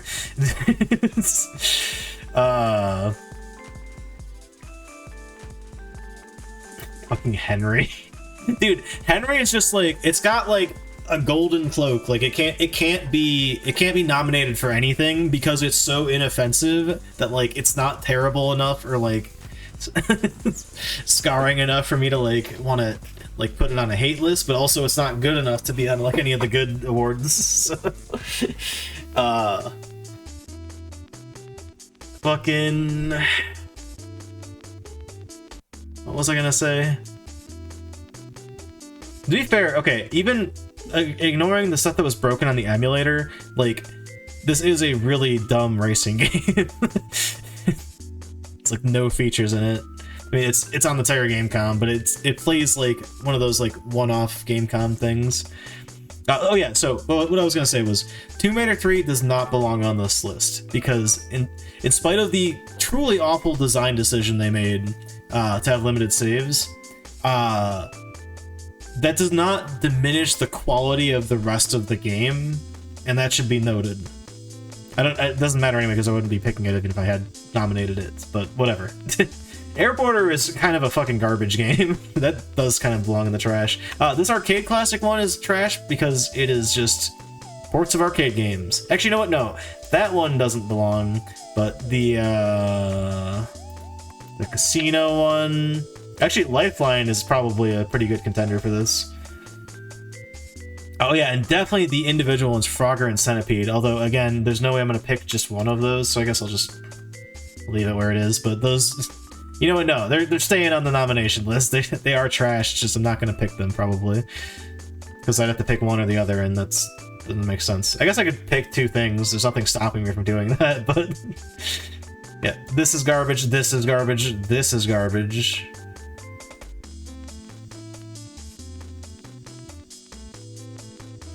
This is fucking garbage. Oh god, Wally Bear and the No Gang, that might be trash of the year. I mean, I guess that's what I'm saying with any of these that I click, but still.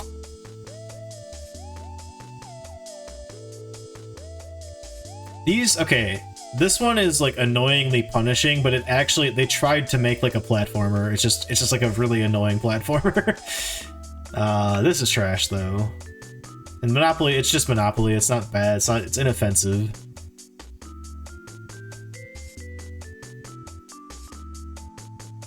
Same goes for Scrabble.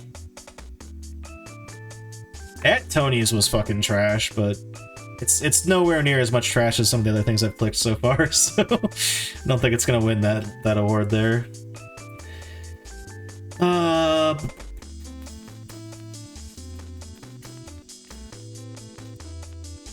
Poop Killer 7's cool. Poop Killer 8 goes in the trash for sure. Some of these might deserve to be potential these little, like, whatever indie games might deserve to be down here, but I don't know. Let's Go Baby is pretty trash-worthy. Death Trips does belong in the trash, even though it got best rating. No, I didn't give it best rating. Forget funniest game, yeah, that's what I gave it. I stand by that. That's fucking... It's a Goon guarantee, chat.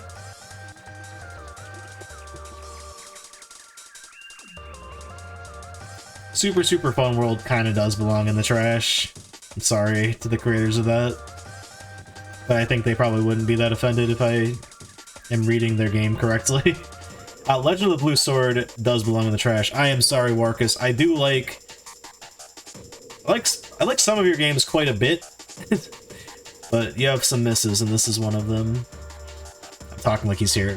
But I don't know. This one just wasn't my vibe. These two are kind of trash, but again, they're like the same thing, so like I can't just pick one of them. Ironically, I'm gonna leave Fart Killer not in this list. Oh, wait. My game's over. Oh wait, no, we got more music. Or do we? Oh, there we go. I'm skipping soundtracks anyway, chat. In the middle of this award. Revenge of the Colon, yeah, I'd consider that for, like, being in the trash. Hard Time 3, yeah, that kind of does belong in the trash.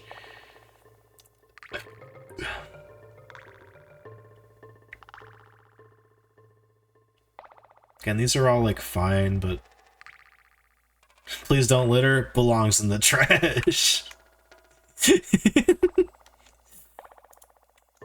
Oh god. Okay, I didn't undo anything, I don't think. I don't even think GTA 2 belongs in the trash, but I was not a fan of playing it. Okay. Oh, what's it gonna be for worst game of the year, chat?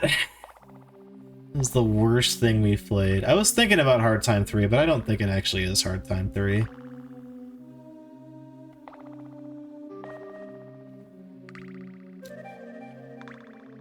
I guess I am kind of giving two different definitions here of, like, it's trash, because it could be trashy, but I kind of enjoy it, versus, like, oh, this game made me miserable. I think I have enough other ones of, like, most frustrating and, like, worst whatever I gave the other list thing, that this can be something that's, like, more trashy than necessarily bad.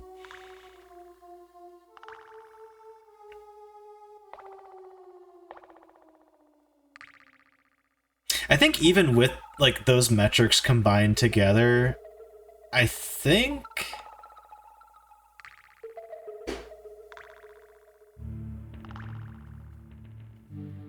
I have a weird matchup this time, chat. I think I'm waffling between Poop Killer 8 and Wally Bear and the No Gang. I think those are our two contenders here, our finalists, if you will. I'm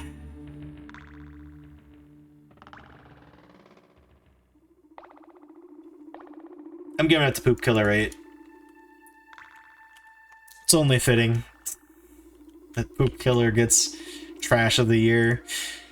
Alright, and finally... I don't know why I'm doing this with the border, but whatever. Finally, we've got to pick our Game of the Year. This is my favorite for whatever reason. Let's figure out what that might be. And here's where things like me having a beloved game from my childhood like Tetris Attack or Donkey Kong Country 2 does not work in the favor of these games, because this is like, oh, what was like the coolest, like what did I hold as like the highest like revered game I played this year? And if it's something I've already played 6 million times, it's not gonna end up on the list. So yeah, not seeing much of anything I want to nominate for this up here, but we'll eventually get to some good stuff, right? Yump 2 could potentially be it. I'm gonna put that there. Tomb Raider 2 was pretty impressive, I think. Like, I think that got the right mix of tough stuff and like giving the player a break.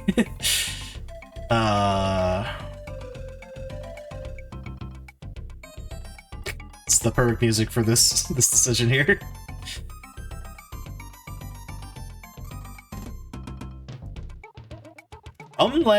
Jammer Lammy made me laugh really fucking hard, like, when we played it. Like, I had a really good time playing that, even though it was hard as shit.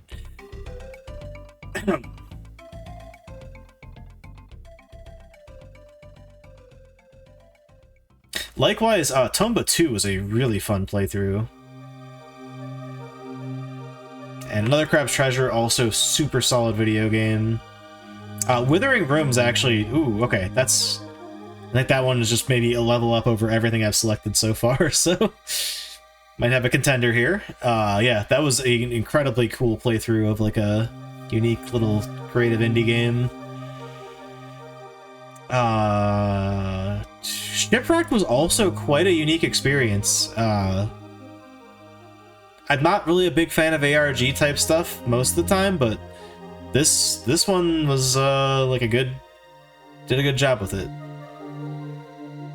Kanito Pad also kind of had a similar energy. There's a reason why I suffered through like editing the video so that I could upload it without doxing myself. I keep saying doxing. It's not like it showed my address or anything, but you know, whatever. Just there's some like personal information that you can see with the way I was monitoring or capturing that game and the stuff it does, because it opens up like command prompts and goes to certain directories and stuff at certain times. But yeah, no, like that was a very like thoroughly enjoyable playthrough, even though it was quite a short game. What else do we have here? Our Friendly Neighborhood wasn't awful, but it was certainly a lot less interesting than I was hoping it was going to be. And that's why it's kind of just missed out on more or less everything award-wise so far. Dread Delusion, I mean, when we were talking about most fun, that definitely came up as one that was pretty high, so I think we've got at least 2 heavy hitters here, Withering Rims and Dread Delusion. It's probably going to come down to those guys, but Manny's was also an incredibly fun playthrough. Hi-Fi Rush, also super enjoyable time. I think it's gonna get got by the other stuff we've selected so far, but it's at least worth mentioning because that was a really fun game. Death Trips. Love me some Death Trips, chat. That's all I gotta say. Into the Pit, also, actually, that was a pretty good one. Okay, maybe this is a 3-way tie here, or not 3-way tie. There's gonna be one winner, but might narrow it down to these 3. Between Into the Pit, Dread Delusion, and Withering Rims. Alan Wake 2, I'm tempted to say yes, but there were also some dull moments in the playthrough, so I think on that metric, yeah, maybe not. You already won Best Writing. That's good. I'd definitely play that game again, though. It was very fun. Yeah,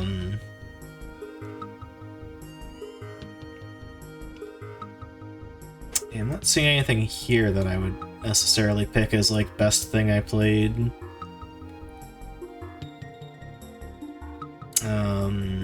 Silent Hill 2 Remake definitely was a very, very fun time. As much as I am... Oh, Mundon! I missed that, actually. Also very good, in a very different way.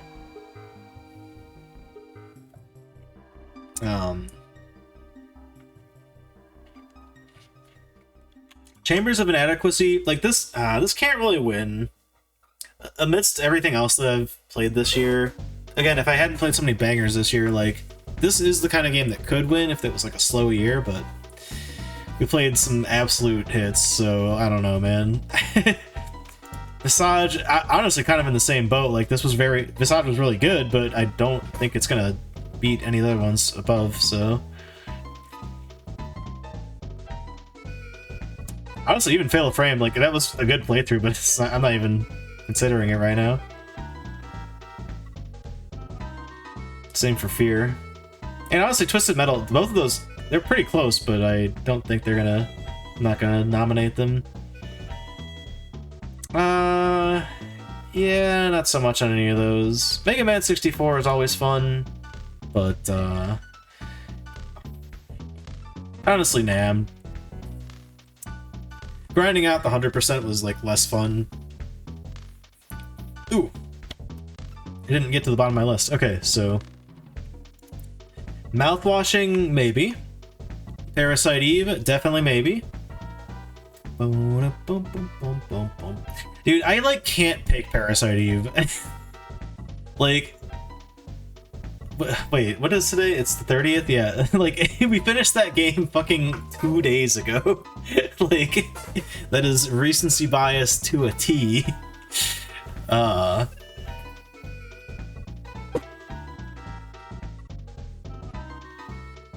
Mouthwashing... Also, I feel like I'd be biased because I just was hanging out with my friend and playing it, which is fun. But it is also a very creative game. It would be kind of a shame to not let it walk away with any awards this year, because it was quite good on a lot of different metrics.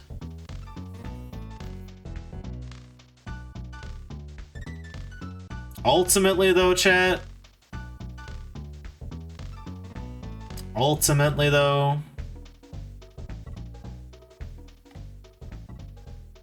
It's a hard decision, but... after putting some thought into it, Oh. am going to give Game of the Year, the Goon Awards 2024, to none other than... where did it go? Fuck, where is it? Withering Rooms. Really fucking cool game, chat. Boom. And that's the Goon Awards. Withering Rooms wins Game of the Year. Trash of the Year is awarded to Poop Killer 8. Most Fun, Crash Team Racing. Most Frustrating, Tomb Raider 3. Most Jank, Sonic Jam. Most Creative, Yump 2. Best Writing, Alan Wake 2. Funniest Game, Death Trips. GG's, everybody. This is not my last stream of the year. I will be streaming tomorrow, but it's going to be starting late and ending earlier. I won't be streaming on New Year's Eve, but I will be streaming on New Year's Day, so I won't be gone that long. But yeah, I'll catch you guys tomorrow. I'm losing my voice. I've been yapping this entire freaking stream. It's time for me to go. But thanks for hanging out while I talk about the stuff I've done on stream over the course of this year. I'm probably gonna keep doing this, awards and all. It's pretty fun. But yeah, Goon Night. Happy New Year, everybody. I don't know when this video is going up on YouTube, but I guess not Happy New Year yet because I'll be streaming tomorrow, but whatever. Happy New Year soon. GG's. GG's on what? I don't know, but GG's.